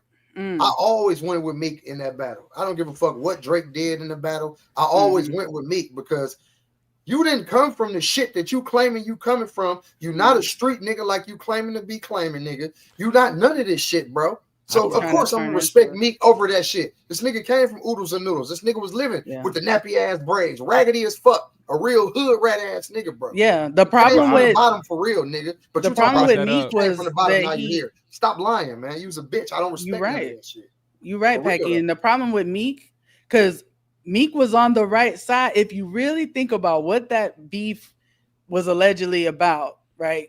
Meek leaked the fact that Drake was using reference tracks. He wasn't writing all his shit. Nobody knew that before. At least the regular, right, like lay person like us did not know that. Maybe the industry had been whispering about it, but we didn't know that. So, you know, in hip hop, that's a cardinal sin. You know, if you're a rapper, especially if he was being talked about as one of the top, you know, that was going to go down in history because of all of his achievements and everything, to have that, you know, spot on your name, that was a bad thing. So Meek was on the right side of, like, you know, hip hop history, but the problem was his execution. Why he ain't come out and say Diddy didn't write his shit though? Why ain't come out and say, well, you know why, AP? Jermaine Dupri didn't write his shit, and a million other niggas with platinum albums didn't write their shit. Because that's known, because those are producers, just like Dr. Dre. It's never been a secret that we did. He was trying to present himself as a hip hop lyricist, basically. Because Meek writes all his stuff, he felt like the top. But was artist Drake at the trying to time. present himself Yes. as a hip hop One of the lyricist? best. is He what was, I'm I'm saying. number Yes, one. he I'm was. one of the best. Yes, And he was. that's exactly why Drake did the same exact thing that he's accusing UMG of doing for Kendrick. Mm-hmm. When that stuff happened, oh shit, people just found out that I possibly don't write my own shit. And not just that, it's not just word of mouth. They found the reference track and found the person that did it. Yep. Quentin Miller. GMS, guess what else? It's really a slap in the face to artists like Don Tripp, Freddie Gibbs. You feel what I'm saying? Benny the Butcher, Conway the Machine, goddamn it, 38 Special, real motherfucking lyricists and rappers. You feel what I'm saying? Yeah. And you out here portraying to be some shit that you not. Hey, Like, there's reference tracks for Biggie too, though. Are there? Yes. But that's the thing. That's why I can't. I can't respect. I don't know. They keep putting that nigga on top of everybody's list. I can't There's respect reference tracks for Biggie. I can't respect what Drake is ain't doing nothing for off Jada. of the simple fact that he did the Jada. same thing to Meek. Jay. He used his label to push the song, and not just push the song, but have big corporations push the song as well, quote bars from the song, post up funny things about the song, because McDonald's or Burger King ain't gonna give a damn about Meek's come up. They ain't gonna care he came from the trenches. They don't care about none of that. They like, oh, we just got paid by so and so's label to post this. I got this something. guy was on Nickelodeon. We're gonna bring I got him in. something I want to throw out there though, because this is kind of true too. Mhm. If Drake's early albums and mixtapes, there's proof that he had those written for him, then you got to take his credit away. Yeah. But before he had a machine behind him, before he had clout, if those mixtapes, which were fucking fire, if those was not written by nobody but him, you can't take away this nigga come up. Yeah. Now, mind you, once you become Superman Drake, and you got all these different people that's making money off you and all these corporations, And expectations. you don't get control over your albums no more. They sit your ass down saying, these are the songs, these the ones you doing, this is what the fuck we doing. I got you singing about this car, I got you singing about this product, this is what the fuck you gonna do. And we gonna keep making like LeBron don't get to retire. LeBron, they like, as long as your ass physically can get on the court, nigga, and generate people to come, and we gonna give you all the steroids you need. You gonna be hooping till you bring your ass on. You LeBron. Yeah, you don't get to quit. Beyonce don't get to quit. Man, I was just talking about that yesterday. That's why a lot of people. That's why a lot of artists. Artists keep making money are on your fighting to be at a certain point in their career to have creative freedom. You don't get that when you get signed. A lot of people don't understand that. You don't get the creative freedom you think you're going to have, which is why you see a lot of artists complaining about their labels and complaining about why they can't drop shit, because the label's saying you can't drop that. The label's saying, oh, the song you want as a single, we not feeling that. We don't care how well you know your. That's another thing. Artists will sit there and get to know their fan bases. They will do the shows, the meet and greets, and hear what the fans' perceptions and their reactions to certain songs are, and they'll be like, "Oh, okay, well they like that. Let me go make something like that." And the label, not being there, not being involved, will be like, "Nah, the last single you just had, that went platinum. We need you to do something like that." Well, I think that. Go ahead, AP. I'm sorry. I had just watched a fucking video about Avant, and they shelved his albums that had like "Read Your Mind" on it. Wow, and all of all his hits. What? He linked them to the radio himself to get some traction because the label would not put them out. His biggest hits, it wasn't just that one. It was like 3 different songs. I said, nigga, that's your career right there. The label was dumb as hell. So imagine if he didn't go up around him and leak his shit himself. Yeah. He wouldn't be. A few artists had to do that before, though. Yeah. But we got to think about it like this. We're in a different time, right, than we were even when Avant came out. You know, we're in a different time now where it's very direct to consumer. And I think more artists need to pay attention to people like Prince. You know, when I was younger, I did not understand Prince changing his name to a symbol. I did not understand any of that. I just knew that he was the artist formerly known as Prince, and they would call him Tap Cap and all this kind of stuff, not realizing that, you know, and he did have slave written on his face, but I was young and I just didn't understand that. but it's basically the same story over and over. And I think this is why, even though people like to shun history sometimes, it's important to study history and understand what happened before you, because you're talking the same shit that he was talking about, the same things all of the bad boy artists talked about, you know, the same things TLC was talking about. So y'all are jumping and dying to get into this industry, but hundreds of artists, probably thousands at this point before you, keep running into this one issue. So you need to figure out why that is, and if you really want to have that same issue. But it ain't history. Nick, you could tell. Hey, y'all know what's so crazy? Go ahead, G. You know the nigga Shine exposed Diddy years ago when he got out the joint on that Godfather Buried Alive album. And said what? About he is a couple songs on there. I remember that. He was exposing Diddy. Talking about all the bullshit he was doing, all that shit. If a motherfucker go back and listen to that album, how I know this because I just went back and listened to that shit while I was at work a couple days ago, and I was just listening to it. He was exposing a whole lot of shit that's going on with Diddy right now, bro. But that's why I don't be shunning the people that be yelling and screaming and talking about niggas that talk like, well, look at this motherfucker failed career trying to talk about this motherfucker. That's who telling, nigga. That's who know. That's who know what the fuck going on. Though. Yeah, they couldn't wait to get this shit off their chest. Yeah. But bitch ass nigga, I got you now. I was gonna say, man, they can know this coming in the game. Like, hey, keep your publishing, keep that. They could have heard this history 50 million times. When you tell a nigga, hey man, you get the money, you get a chain, you get a car, and you get your song gonna be the hottest song in the world. All we got to do is take everything from you for the next 30 years. Just sign right here. They gonna be like, and they broke as fuck. They ain't got no bitches. I fuck with that. You hear me? They don't give a fuck. How many niggas get loans? Didn't see the motherfucking interest was 39%. They're like, okay, you say I get the money right now? Okay, all right, fuck it. What you say? You got 70,000 cash for right now? I get it, but that's on them. But that I just don't have. Well, if I don't pay you, you kill my mama and my dog. Okay, all right, fuck you. Sign here. I'm gonna sign right there. No, I understand that. I'm just saying that people act surprised. Was my point. When this is not a new game, they have their tactics, and you're not unique and special. You know, you have to figure out your entry and your exit. If you want to get with them, maybe you enter and just know I'm not really going to make a lot of money while I'm with them. I'm probably going to owe money. So I'm going to stay as the least indebted to them as possible. You know, I'm not going to blow all the money I get in advances. I'm really going to use this to get the studio time, get the best producers, get everything I can get, really invest. Is burnt up. Yeah, it is. And that's exactly why independence is a lot more important than signing to a label, because you have your independence, the money will be coming in to you, and you can distribute that to who you need to distribute it to, who is helping you along the way, instead of a label having to distribute it to the people they want to distribute it to at first before it even reaches your pockets, the person that's putting this shit together.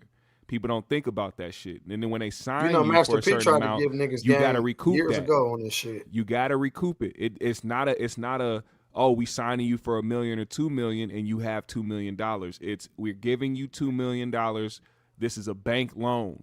You have to make this with shit a high back. Interest. Yeah, a really high interest rate, because it's not just you paying them back for what they signed you with. They get a hand in everything. If that's how you sign, they get a hand in everything, and they just recently stopped trying to get a hand in people's shows, because it really is like, nigga, who from the label is here helping me with these shows? I had to hire these people. I had to hire these people to help me put this show together, to help me put the tour together, to get a tour manager, to get this and that. That's why for anybody out there that wants to be an artist, find your own manager. Do not get a manager with the label. Don't get a white corporate looking manager that wears the uniform perfectly. No, that wears the bandana, that wears the little McDonald bandana with the gold M clipping that motherfucker together. You need one of them kind of managers. Get you a share how your Wendy's right, nigga. Your Wendy's will be operating on full level, nigga. Well, let me ask y'all this. Frosty machine will never go down, nigga. Given the way that, you know, Drake has now filed these lawsuits over the last couple of days, And given the fact that Shabuzi, you know, who had like the #1 country song this year, didn't win any country CMT awards or whatever, country music awards. Did we do a bad job of gatekeeping hip hop? Should we have done better with gatekeeping hip hop and saying who can be a part of it and who can't, or who we're going to respect and honor? Binky, we have invited way too many outsiders to the goddamn cookout. That is the fucking problem.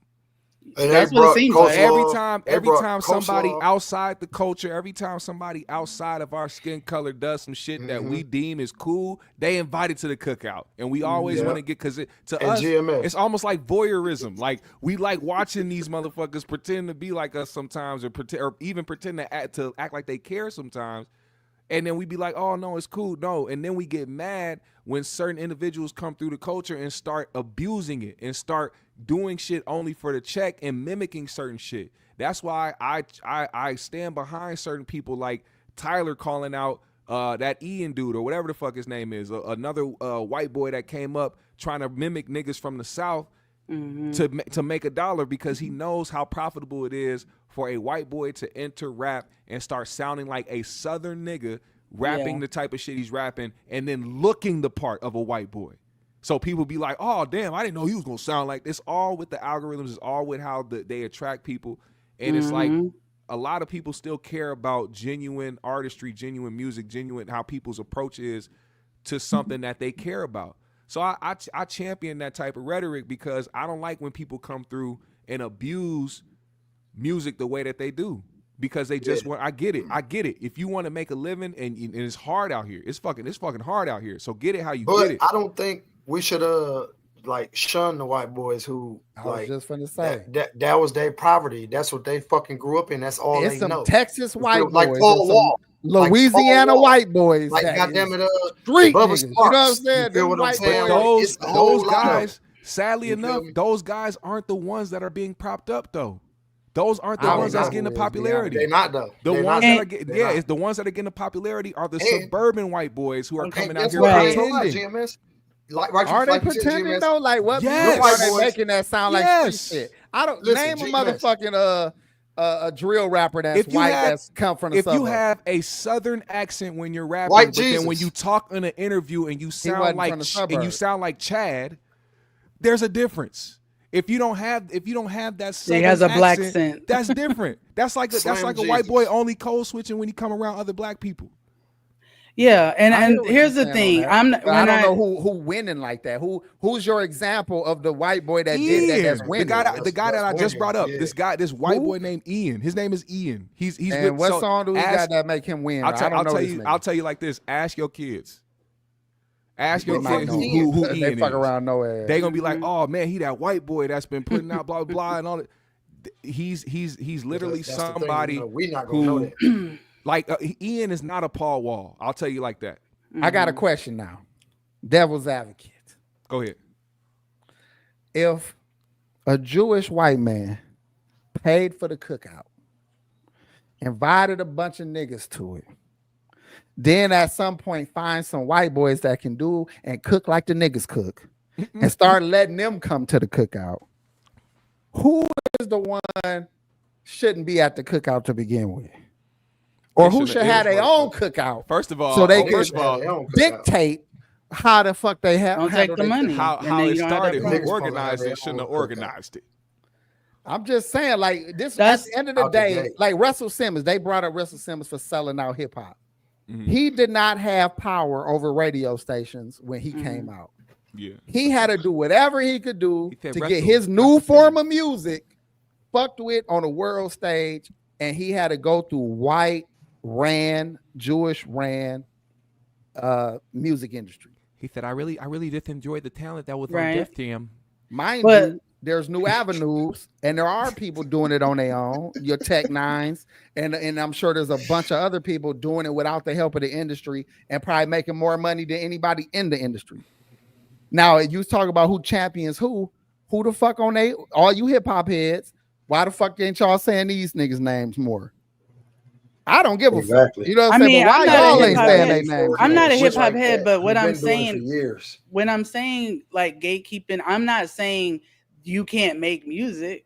Yeah. But I'm saying having some more barriers to entry. You know what I'm saying? Like, just because you can rhyme words together doesn't mean we're gonna solidify you. Doesn't mean that, you know, you can't necessarily even be like a journalist that we respect in our space. You know what I'm saying? You can't get awards from our networks, because, you know, if you're not part of this culture, whatever it is. You know, I'm not saying that it's keeping people completely shut out, but I'm just saying, should we have put more parameters around it to protect something that we created? Clearly, Black people are very accepting. That's a fact. We have been even though we have been shit on, spit at, all types of disrespect, we have been the most accepting group of people in America when it comes to people entering the culture and moving what they do when it comes to it. I've always talked about the fact that I don't like how people enter certain shit. Bad Baby is the worst example that I can think of. Yeah. And the way that she got accepted by people because of how she acts is disgusting to me, because you can tell that she's doing this shit out of being performative, and that she lost herself in thinking that she's the type of person that she is when she's not. Mm-hmm. And she found it very lucrative to start rapping, because anything else she would have decided to do in life would have never worked for her. That's a fact. Nothing else in life, unless she went around doing some type of Dr. Phil smear campaign, nothing else would have worked for her. But because we are so accepting, and because we allow people to come through and just take over in certain aspects of the culture because of the type of shit that they rap about, or the type of people that actually go in there and help them, because she had writers, it was other niggas in there helping her write shit. It's like, y'all niggas to blame too. We can't fully blame her because y'all niggas participated in the shit. Yeah.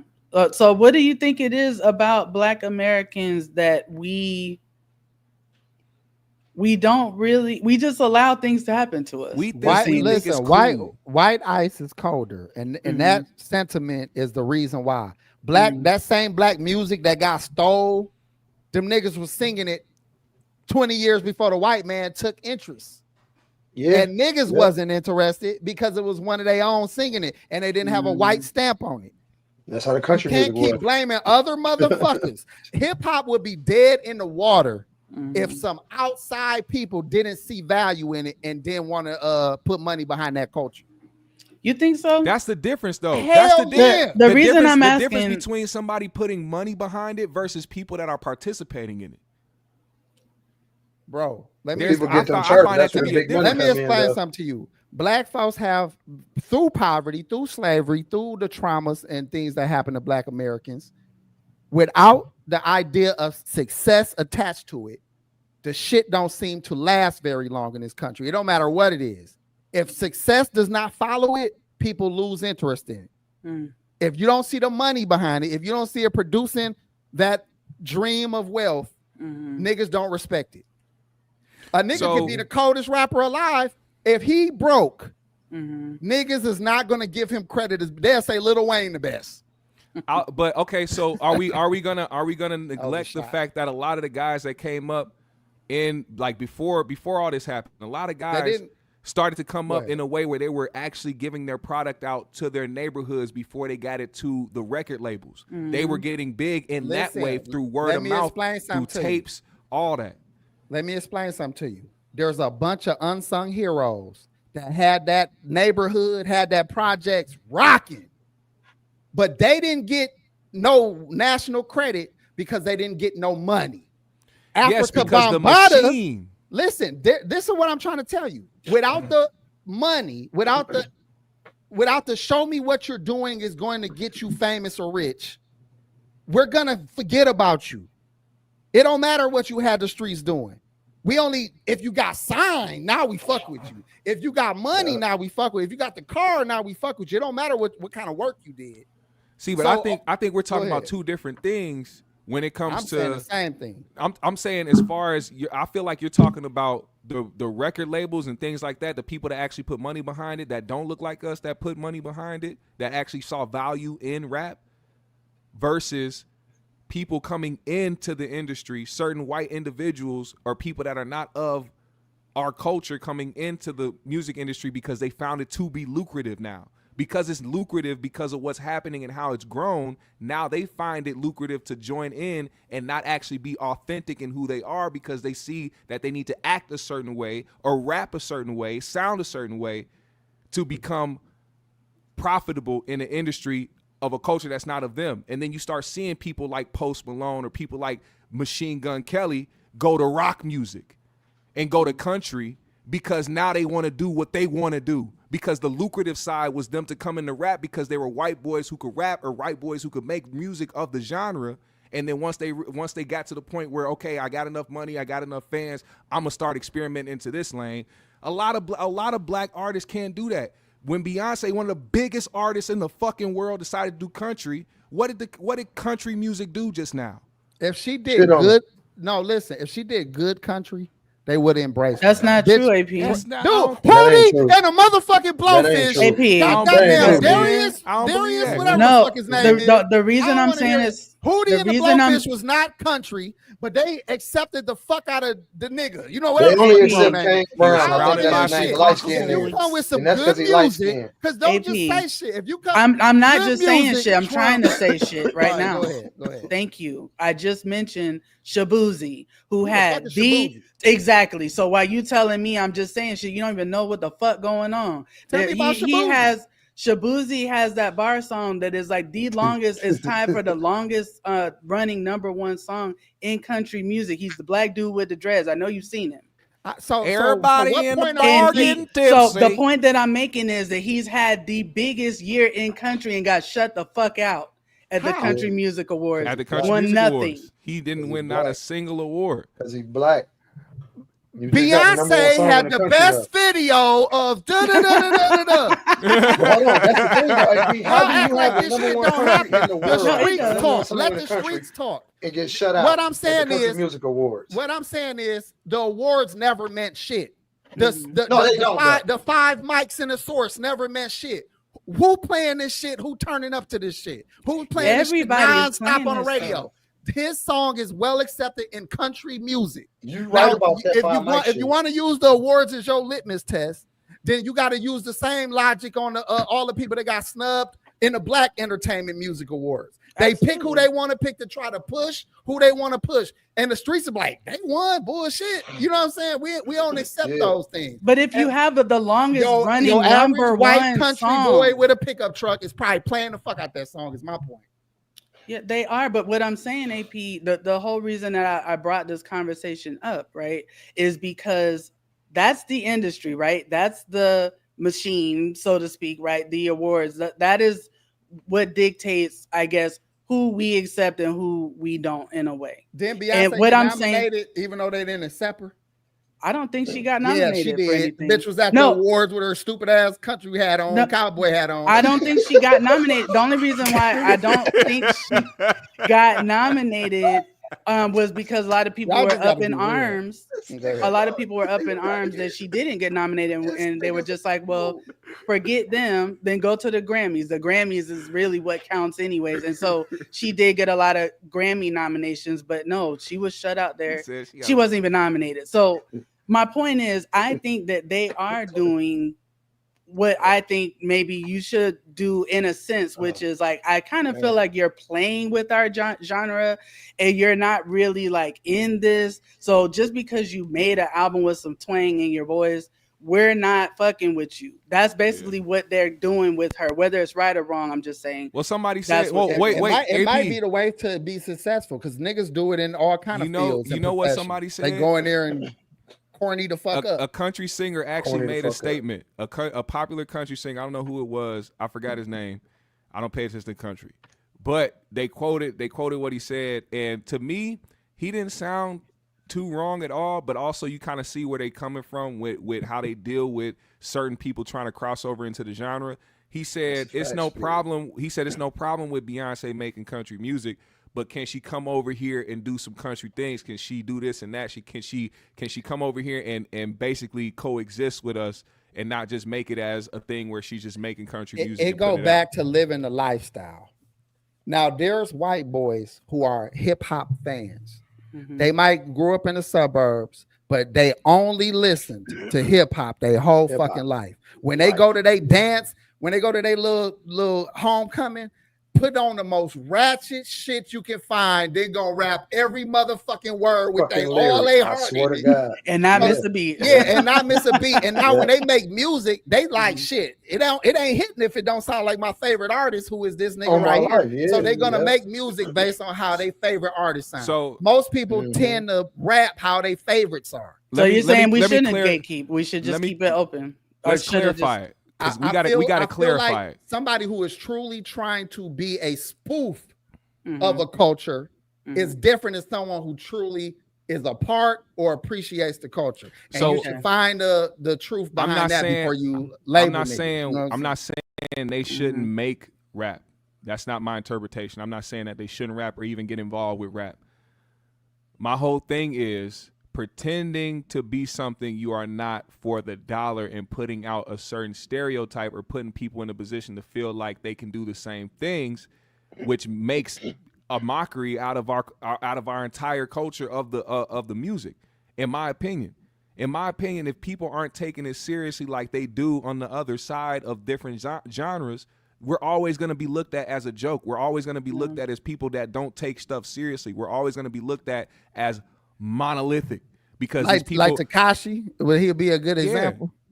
I mean, that's a great example. Because Tekashi act like every other little raggedy, dirty Mexican that live right down the street. They still hood motherfuckers. They still raggedy than a motherfucker. They trying to find their identity as a young person. That nigga's did wild out shit. He did the same thing I just told you that Post Malone and MGK did. Yeah. He made what he could make. He got his popularity off of rap music. And then once he stopped doing that, he said, let me go back to my roots, Hous. Let's start doing these Spanish. He started going in doing the Spanish music. But even before that, GMS, but he couldn't pop. He was trying to do like alternative type music. So if Fat Joe do that, if Fat Joe do that, he out of pocket.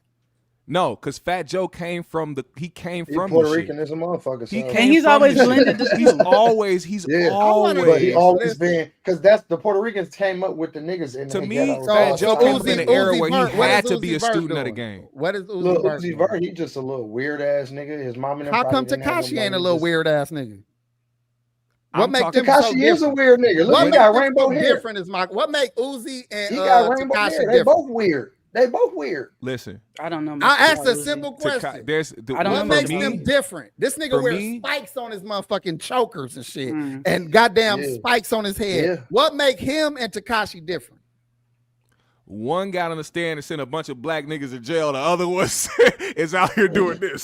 See, I don't know Uzi's there is music. That. I can't. There is that point. I can't speak to Uzi's music, so I don't know much about that's what I'm saying. Made me hate Uzi ever since then, so I never liked the purse carrying ass. I don't fuck with him. Okay, so I mean, how much money you got in your purse, nigga? It's probably too late anyway. But I thought about this the other day because I felt like, that is what happened with jazz. Like it seemed like jazz was ours. That's something that was created by us, and a lot of people, I feel like, believe that white people in Europe own it. Like, it's not ours. But why are y'all faulting people for seeing a lane of getting wealth and getting a lifestyle they want? I'm not faulting anyone. I'm asking a question. The question is longer. You have an issue with someone joining into something that they may not truly have in their heart to get rich, because that's really the ultimate goal. It wasn't to be a celebrity, want to be this. They just want to get on and get rich. Some money. Yeah, and they looking for any lane they can get to. And then at some point in their life, they say, you know what, this ain't me. Let me take the motherfucking, let me stop pressing my hair looking like Viola Davis or something. Let me start wearing my fro. I'm tired of acting like a white bitch. Viola Davis. I'm just saying, like she came in playing her, thinking she's doing what she need to do to get successful. And at some point she snatched that shit off. Like, I'm tired of this shit. I want to be a black woman. So Is it wrong for a Mexican to go into a lane that he found himself in and then snatch his fro off and be a Mexican nigga now? I don't think it's whatever wrong. The fuck. I don't think it's wrong. I feel like you're misunderstanding. I think what I'm trying to say. Exactly what y'all been saying. No. Anyway, y'all don't want I'm just having fun. I'm just having fun in hip hop. I'm having fun. I'm asking a question. Hip hop or not. I'm asking a question based on what is going on right now. Okay, so I'm not saying that I feel strongly one way or another. I'm just asking is what other people are doing and have been doing with things that they care for and things that they've created, is it something that we should do? That's my question really to you, and you have answered that. Now, yes, if someone has R. Kelly wrote for all kinds of genres. Yes, he did. If you can do it and do it successful and do it at a high level, I say do your motherfucking thing. That's okay. So we should keep doing what we've been doing, basically, which is be open. I say colonize. If you see a way to take over somebody's shit because they're not utilizing it well, take that shit. But listen, though, that's what I think. Listen, if you go into a country and you like y'all niggas ain't built no roads yet, I don't think shit. Whatever they doing in hip hop or whatever they doing in hip hop and the music and the motherfucking that niggas shit, ain't got run. Y'all still sitting in buckets. I don't think we should let them jeopardize our integrity or the people that we are. Go ahead, do your motherfucking thing, nigga. But I'm gonna keep doing my thing. It is what it is. Yeah, because I think the problem is respect. I think the problem is respect because.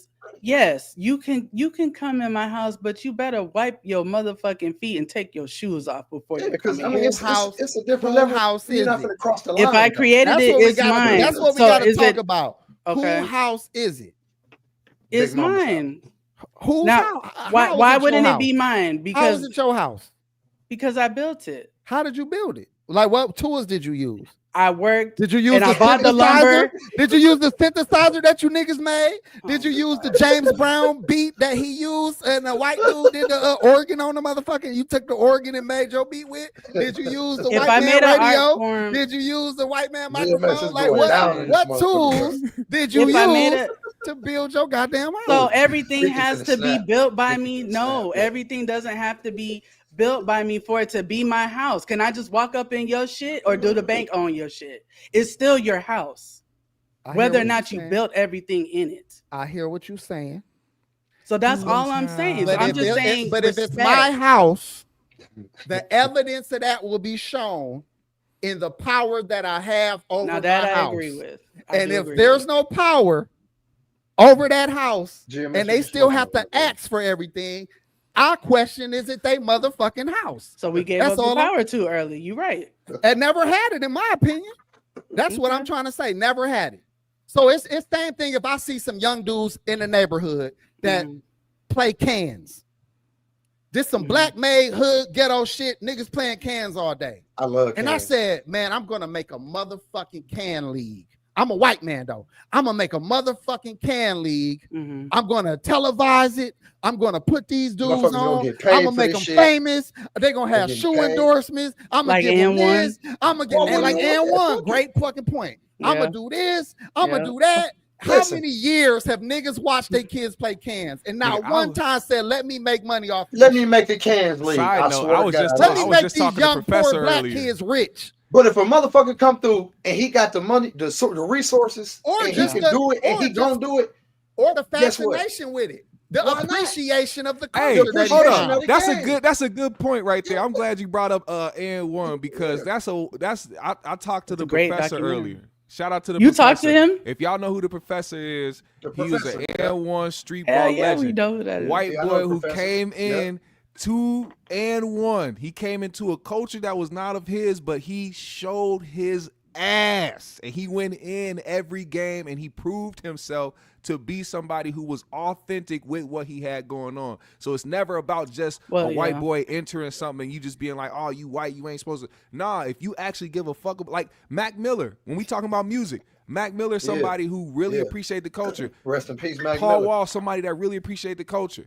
The Beastie Boys were somebody who really appreciated the culture. Fucking Action Bronson. Action Bronson. There's a lot of there's. But a like lot when of I brought white up dudes who and come one, out I here was doing talking that. about the owners because Right. AP's point was, which was a good point, that we never owned it. That we never did the business part. On the subject of people entering, I don't want it to be a misconception that I feel like white people can't be involved or other people can't be involved. It's how they do it. My white grandma came from Germany in the early 1900s, way after motherfucking slavery. Now my black side, them was some slaves. I ain't gonna fucking lie. Yeah, Pops and them family. I ain't gonna lie. That shit. It was I got the documents. On my life. And they listen. Unfortunately, listen. AP got some people on that side of the family that's them some limited edition colors. You hear me? They don't make them blacks no more. They damn nigga, you got it's some black and white Shaq photos that you might see my people in. I swear to God, on my life. My white side is fresh to the country, man. Y'all gotta stop being so racist, man. Look, she said Nazis. Nah, I ain't gonna know. I don't know about all that. Can't speak on all that. Spirit ain't shit. I know they got a whole turban on her head right now. A whole on. Y'all listen, I guarantee you, she got a shade buttered bonnet on. I guarantee you, Spirit Driven is high yellow. She is high yellow. Ain't no way in hell Spirit Driven. She probably look like Erykah Badu. Nigga, she look like Alicia Keys, nigga. With the thinnest hair. Like Marsha Ambrosius. Nigga, she had to go without a shower for 8 months for her hair to lock up. Hell no. She probably musty as hell. She look like Encino Man. She's like, I'm natural. Anyway, I'm natural. AP, she like, baby, I'm natural.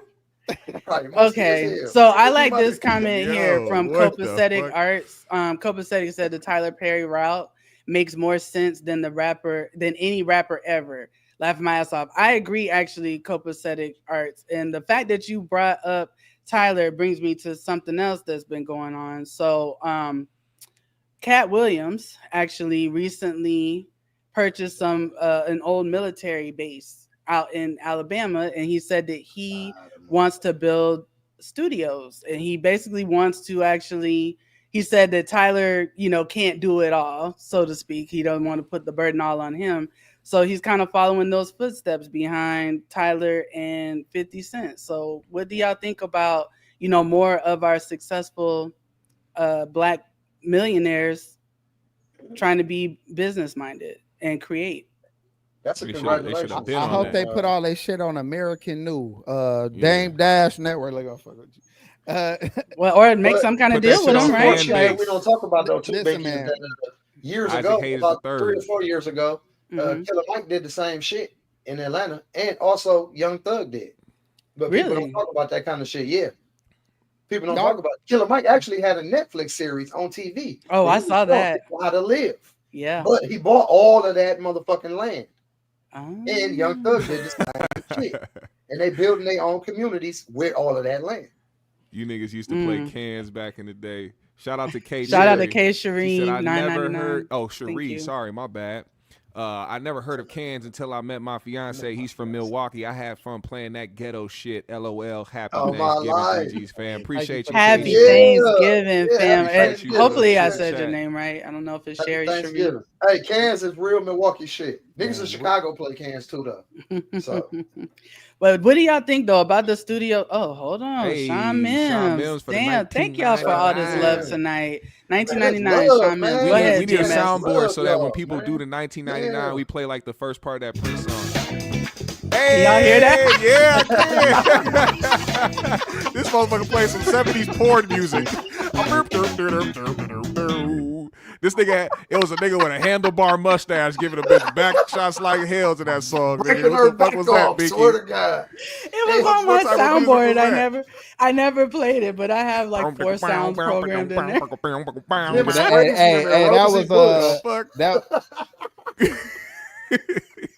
That was Alan Stick's band playing that shit. Y'all thought it was funky as hell, nigga. That's a white boy playing. Mom said Alan Sticks. Now the world don't move to a beat of just one drum. That's my nigga CL said that sound like a Seinfeld commercial break. It do actually. No, Wait, but Sean no, Mims said no, AP no. light skin is not taking L's too good. You think Damn. AP taking L's Shut too up, good? Sean. Shit, man, he bro. might be talking about Drake shit. Oh, But probably, yeah. Me personally, I ain't took no L, nigga. I can stand on all my motherfucking Oh shit, bro. my statements, nigga. I could back my shit up. I'm That's having what a we good that's time what we tonight, love about y'all, you, man. AP. Yes, that's what I love about AP because listen, I don't he be right will- all the time, but I got. But he'll stand on his point though. Yeah, he'll stand. Oh, on AP his been point. standing on his shit since we was little kids. You hear me? I'm going. Listen, Whatever I'm folks ride standing with, on honestly. We Guess Start the what? end. Whatever folks riding with, honestly, I'm right motherfucking behind him. So he knows his right or stuff. wrong. Right. But He he ain't knows never- that I stand on mine too though. But there's I a don't see no lot. wrong in my nigga. There's a lot So. that I learned from AP, and that is something I definitely give him credit for. I Can- but learned a can- lot from But him. can I in that conversation with a statement about business being multicultural and international, Mhm. and when you try to make business about black, you leaving a lot of money off the table Money on for the yourself table. and for Yep, black that's a people fact. to utilize if you try to make shit black. We should have white artists. We should have white rock bands. We should be throwing music events that are all white artists. Yeah. Like we need to stop letting people quote unquote utilize our culture and you not go and do the same fucking thing. You should have a Mexican, Latino band, a white band, or a black art or a fan base or anything whatever. like that. Why feel you me? can't, Like, why you can't whatever it hustle may in be. their hood, but you keep letting them hustle in yours? I agree. But what do you think about Exactly. the studio Yep. thing? Do you think because Tyler Perry gets a lot of heat kind of for the quality of the types of things that he puts out, do you think having people like 50 with his own studio and like Katt with his own studio, do you think that's going to bring the variety that we kind of want or need, I guess? I mean, shit, Binky, this is my thing. If Tyler they don't Perry use didn't none do of them so well wigs yet. that Tyler used, if they don't use none That's of them what I'm wigs saying. that Tyler used, then guess what? They might be on to something. Because them wigs that Tyler used, I was never for those, even in the plays. Like, I never was for none of that shit. With Them a- whole I ass hear you. wigs are disrespectful. I hear you. And you know something? I just was looking at the article here, and it says that Tyler's studio actually has reached a valuation of $200 million as of 2023. 200 million. 280 million is God. valued at that as of last year. Holy So moly, donut shop. Yeah. so I would think that like more people really should follow kind of his blueprint and see what he can do. Now there's things that I feel like they could learn and say, okay, I'm probably not going to do that because I'm seeing how that worked out for him, but I'm going to do this because I see. Yeah, hell yeah. You know, you got to follow people along the way. That way you see the mistakes they made in the road that they were traveling. You feel what I'm saying? That way you won't make the same mistakes. But also you have to listen to people too when they give you guidance and they let you know the mistakes that they made or the mistakes that you could possibly make on the way to the top. You feel what I'm saying? Like, well, don't they it's say always something bumps in like the that? road Like for a somebody smart new man coming up. learns from his own mistakes. A wise man learns from the mistakes of others. Something like that. I got a question for y'all since we kind of talking about race a little bit, and I want to bring it into those studios. Okay. What if 50 hired the best white writers and the best white producers, but made black? They was writing nigga material. like a motherfucker. Nigga, I'm just saying, some of our favorite shows, you know, we don't know who all on the writing table. You know what I'm saying? I'm just saying, not saying that's the case. You know, we know a lot of, you know, like Shy and different, you know, they got black writers and things.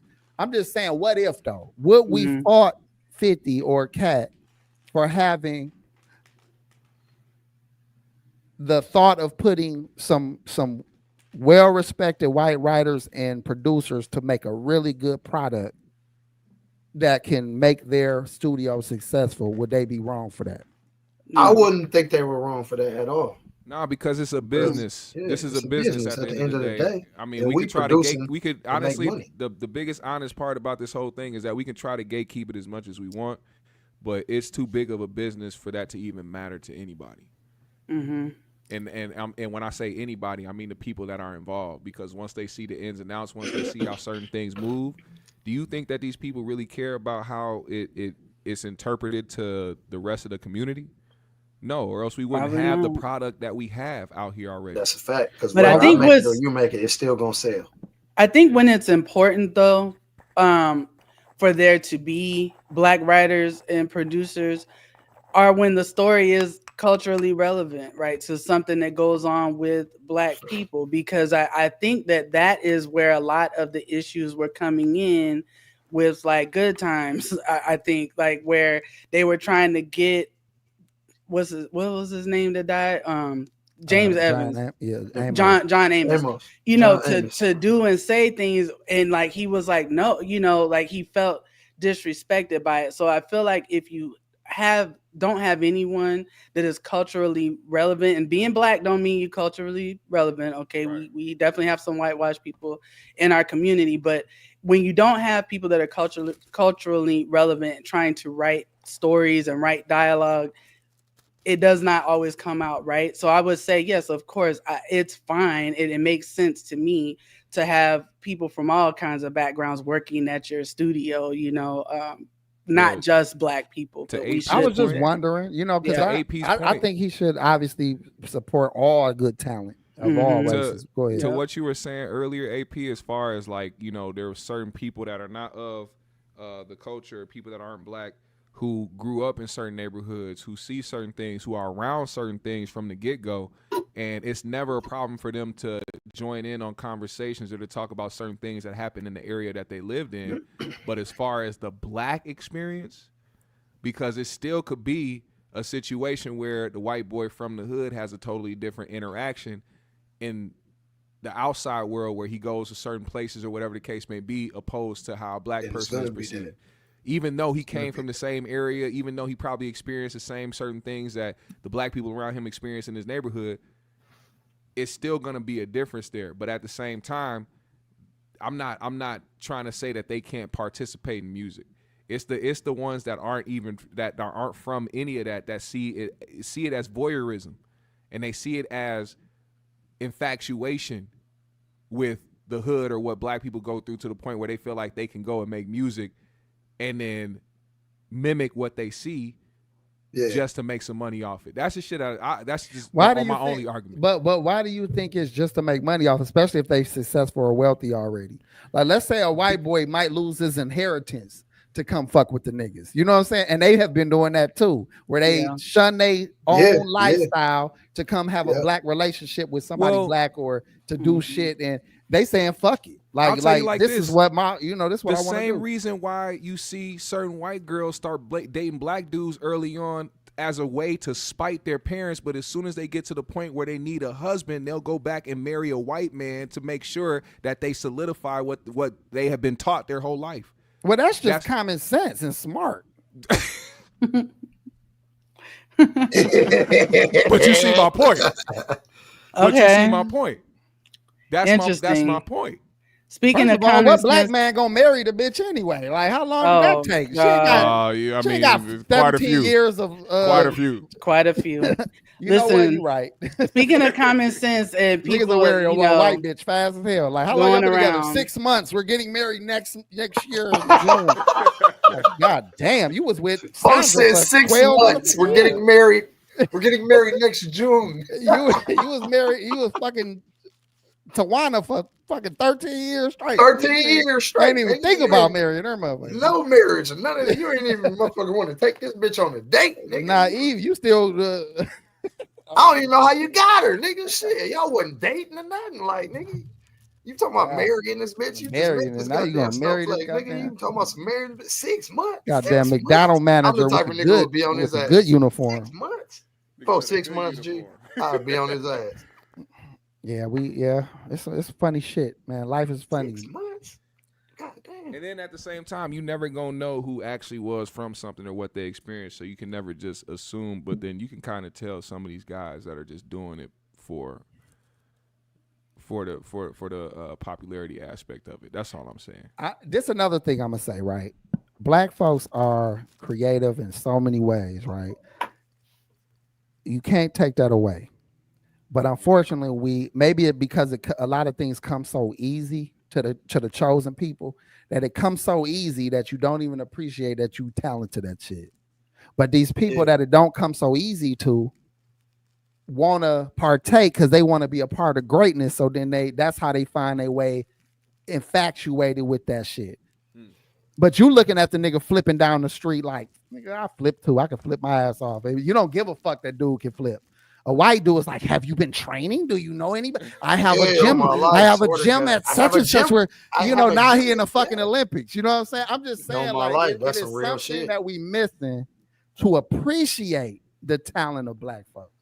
Yeah. And that's why I don't get mad when other people celebrate shit that you shunned, shit that you didn't care about, shit that you didn't think was so special, you know, so that's why I always you didn't think it was special when they, you know, whatever, or you're just, or you're chalking it up, you want to fight for it now, or you just chalking it up to them celebrating it. You know what though, AP? I'm just saying, when it was yours, you didn't care. Now that somebody picked it up, it's like losing your bitch. You treated her like shit. Now you see the white boy. Now you see dude doing what living it up with her. You weren't cherishing what you had. You know what I'm saying? You mad at the boy. What I'm saying? Now you realize, like, damn, I got a gift, and now this nigga that came and picked the same shit up. Wait till the NBA get another 10 years. These white boys can hoop, nigga, and they can jump. Oh my life. It's finna be a real different dynamic in the NBA in about 10 more years. Shit. I'll put my money on the fact that most of them niggas gonna be beige. A lot of beige. I don't know about that. I ain't gonna lie, the dark skinned niggas don't damn near die off in the league. G, I ain't gonna lie to y'all. Football, it's gonna be a random. It's gonna be one or two random dark skinned niggas. They be knocking us dark skinned niggas back. Them half breeds be hooping, man. Them light skinned niggas, yellow niggas out there, boy. They recruit so many light skinned niggas in the draft, boy. You would think it's, man. They gonna have Drake pendants with iced out Drake heads on their. They gonna have OVO owls on their helmets and shit. That's one thing my grandpa used to say, man, rest in peace. He used to call my daughter 2-in-1 because she mixed. Hey, little 2-in-1. There's gonna be a lot of 2-in-1s running around the court and on the field in the next 10, 15 years. I'll tell you that. Hey, one of them might be one of my kids, goddammit. So do y'all quit talking about them 2-in-1s. One of them might be one of mine. You hit me? I'll fuck with that. 2-in-1 gang. Ain't that crazy, man? So AP all my life. He a 2-in-1. Yeah, AP a 2-in-1 for sure. Yeah, man. I think you know, I found my place in life. You know what I'm saying? It's by my goddamn self. Only motherfucker I can trust. I have to hide in a race war. I'm gonna be a light-skinned nigga that's for the black side, but I can't show y'all. I'm gonna have to just trip white people when they running in the forest, like just trip them and shit to help y'all get away from, or help y'all out. But I can't actively be next to y'all because y'all gonna shoot me.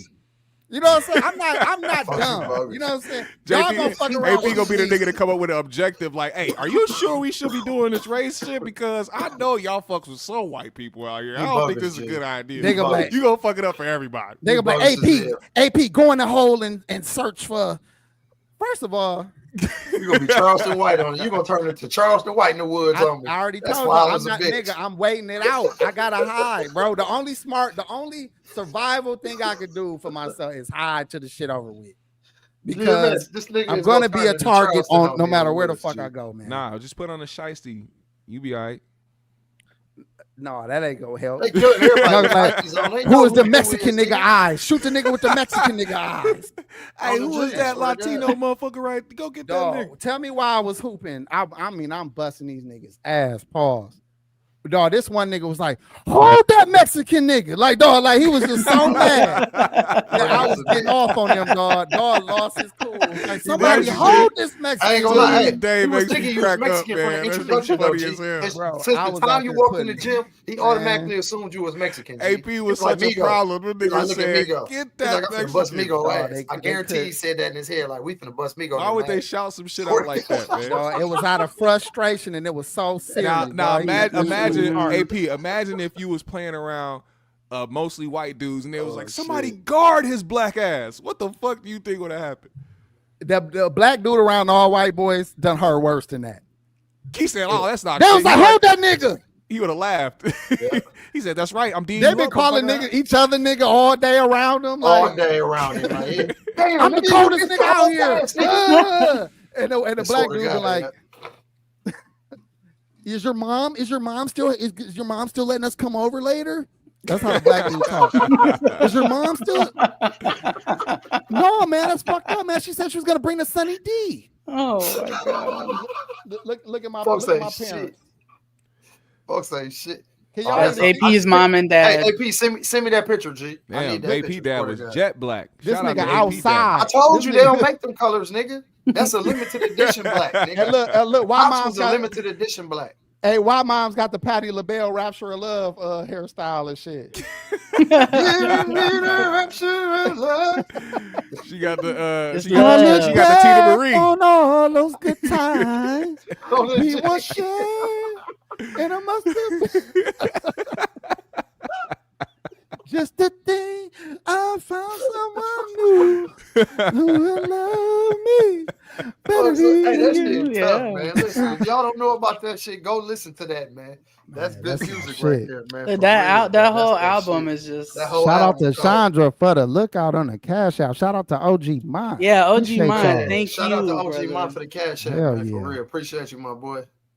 Appreciate y'all. Appreciate you, man. Yeah, man. Okay, Oh, so definitely, man. we've been Good show. talking a Y'all lot had about fun, race man. stuff, but Jonathan Majors, okay, you Oh, know, shit. he is a little bit back in the news. Not really. I mean, him and Meagan Goode got engaged, but his ex-girlfriend that started the avalanche that basically ended his career, the white woman, Grace Jabari, she has dropped her defamation lawsuit against him. But it seems like nothing's gonna happen to her. So he has lost everything behind running from her, you know, in their situation. And now she's not even suing him anymore for defamation. She's just walking away. So what do you think about him having his life ruined like that and she has no consequence for He it? should have did one of them Ike Turner to America. interviews where they was like, "Why did you hit Anna Mae?" And he was like, "Man, look, I was talking to her, right? And she wasn't answering me. Like she wasn't answering me. And I asked her again. I said, "Why you not?" Dog on air said he slapped her because she wasn't answering. Because she wasn't answering him, yeah. I said, "What's wrong with you?" I said it 3 times. I said, He was "What's wrong stuttering with and you?" shit. I said, "What's wrong asked her with a you?" question. Yeah, She on my life. she didn't want to answer it. And I'm like, why she ain't talking to me? And when she wasn't talking to me, the silence made me angry. So I decided to And he was just thinking like, Yeah. "Yeah." So as you can see, this is why I Do beat you her think motherfucker. black Am I men can justified? really, I mean, I can ask y'all this for sure on this show. Do y'all think black men can really trust white women? Like to have your best interest, seriously? I think so. I think if you find It depends on who loves you and who you love.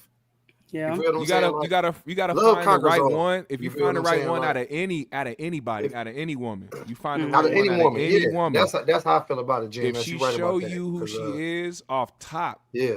this a listen, lesson for anybody out there. If she show you who she is off the bat, if she doing shit that you ain't even gotta ask her to do, if she's showing improvement, you got somebody that'll fuck with you regardless But of what they look like. also, you know, men, we not 100% all ball. You know, a lot of us is some dirty ass dogs. You feel me? Right. And been some dirty dogs in our Yes. lifetime. But if you got a woman that's behind you 100% through all your dog shit, you feel me? And she's still there for you, even though you done changed all your dog shit. She ain't called the You feel police me? on you. She's still there. You feel still hold the motherfucker down 100%, no matter what. Guess what? That's who the fuck you ride with. You hear me? Because So she do gonna y'all have your think- best interest and your family best interest at hand. So do y'all think that white women get a bad rap that are with black men? Because that's a lot of the narrative that I keep seeing is like he shouldn't even been trusting that white girl. You see what happens? The white girl done got his life fucked up. Now he done ran back to the black girl to try to clean up his image. So do you think that there's any wisdom to that, or that's just me? Honestly, like any black person, any nigga I know with a white girl, they don't go through that shit. You feel what I'm saying? Like they white girls, I don't know if we know how to pick them or something. Because my girl from Germany, so she not even really American like that. So I pretty much groomed her to my standards and to what she like. You feel what I'm saying? Like, so shit.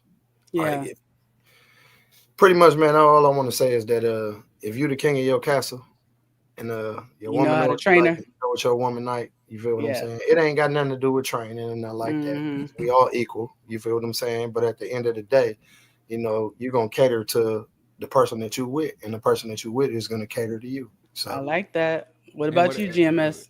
Without putting too much of my business out there, all I know is the person that I'm involved with actively makes it a part of their life to help out young, underprivileged, or in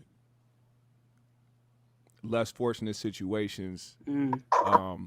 As far as young black kids, they actively help in that way because they genuinely care, not out of the duty of being a different race. It's because of the genuine care of wanting to see something better for a certain system that is built around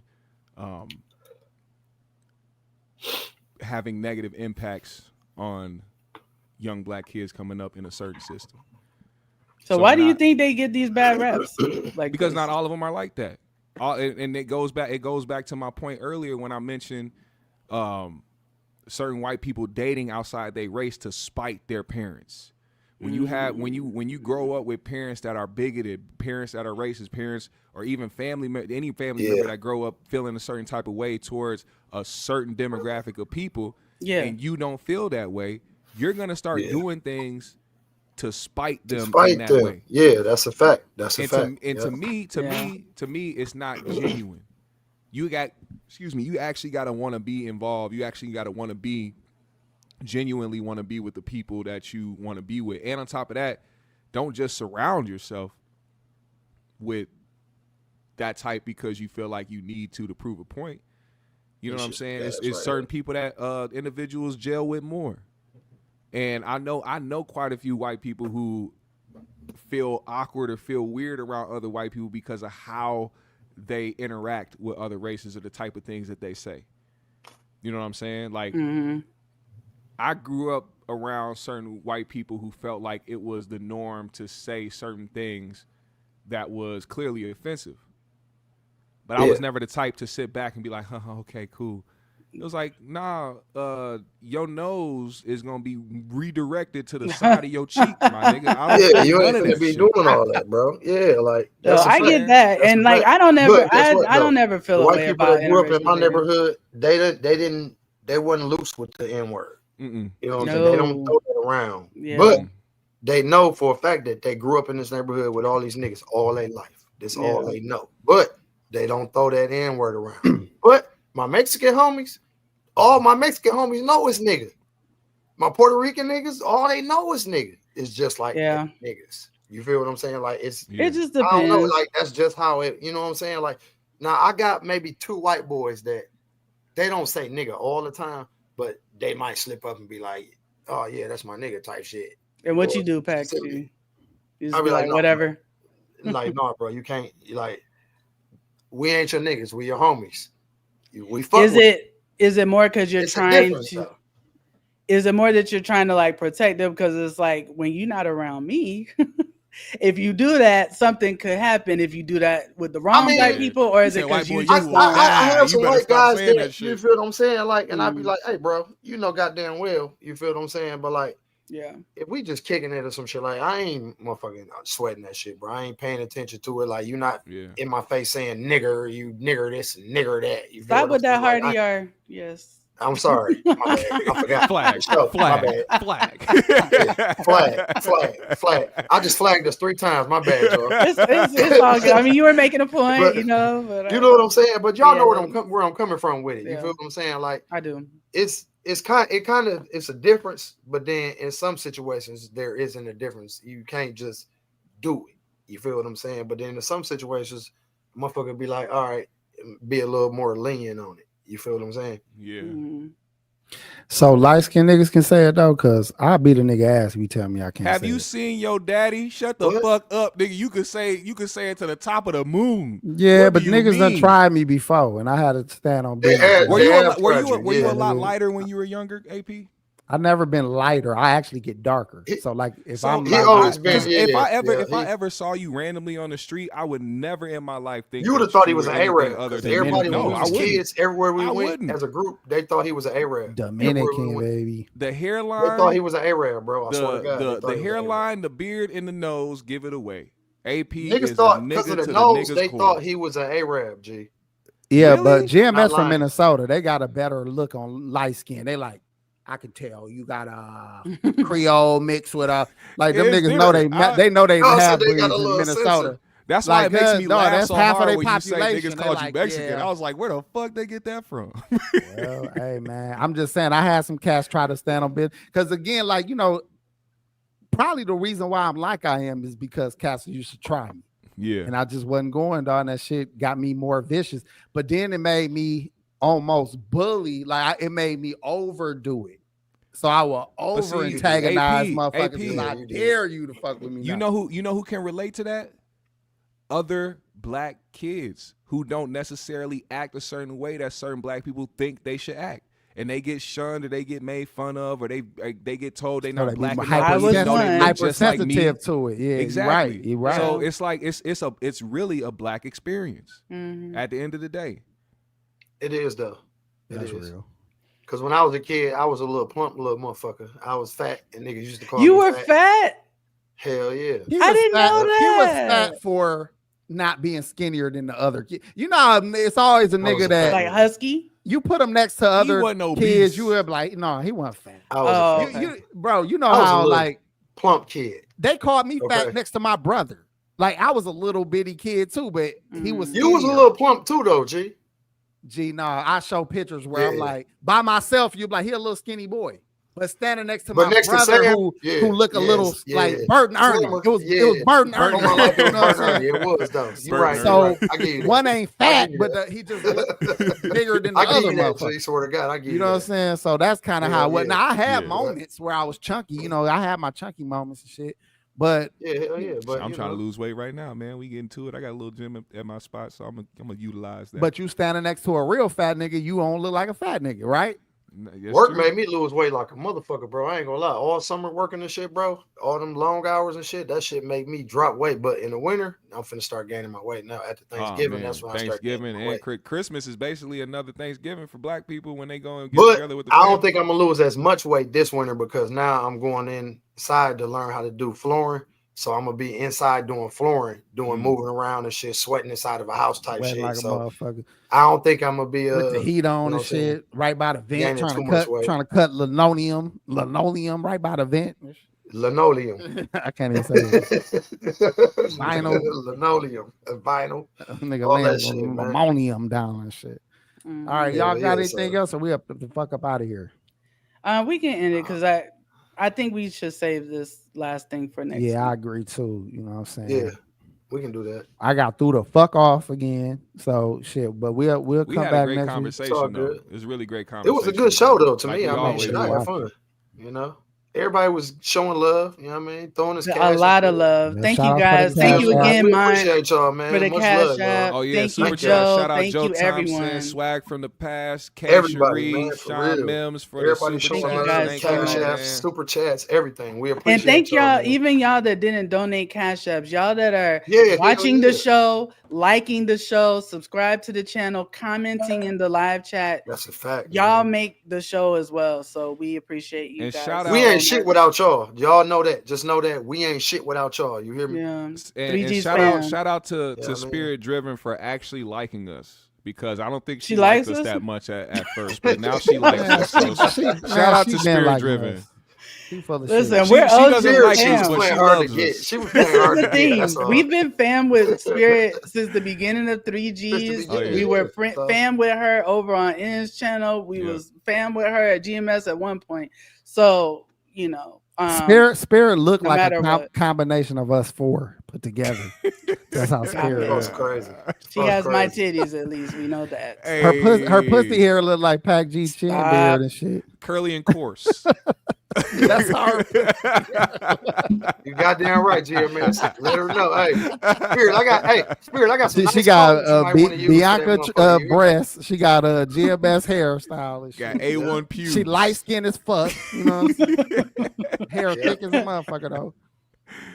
Appreciate y'all, chat, man. Shout out to all of y'all. Make sure, everybody that's in the chat right now, if you participated or if you didn't participate, as soon as AP cuts this live off, man, refresh the page and leave a comment under the video, man. Leave a comment, even if it's just an emoji. Algorithms. Yes. Or to say fuck y'all. Whatever and we calling out the y'all. motherfuckers who didn't do it next week. Facts. We doing it. We doing that. We flaming your 3G's shit. out, We man. gonna have a 3G's, list. man. We gonna have a list and we gonna flame everybody. And we on that checking list that it didn't leave a twice. motherfucker. And we checking that motherfucker. You hear me? Happy Right. Thanksgiving too, y'all. Happy Yeah, Y'all have Thanksgiving. happy Turkey holidays, Day. man. Happy Turkey Day, man. Fuck the indigenous people. We out. Hey, yo.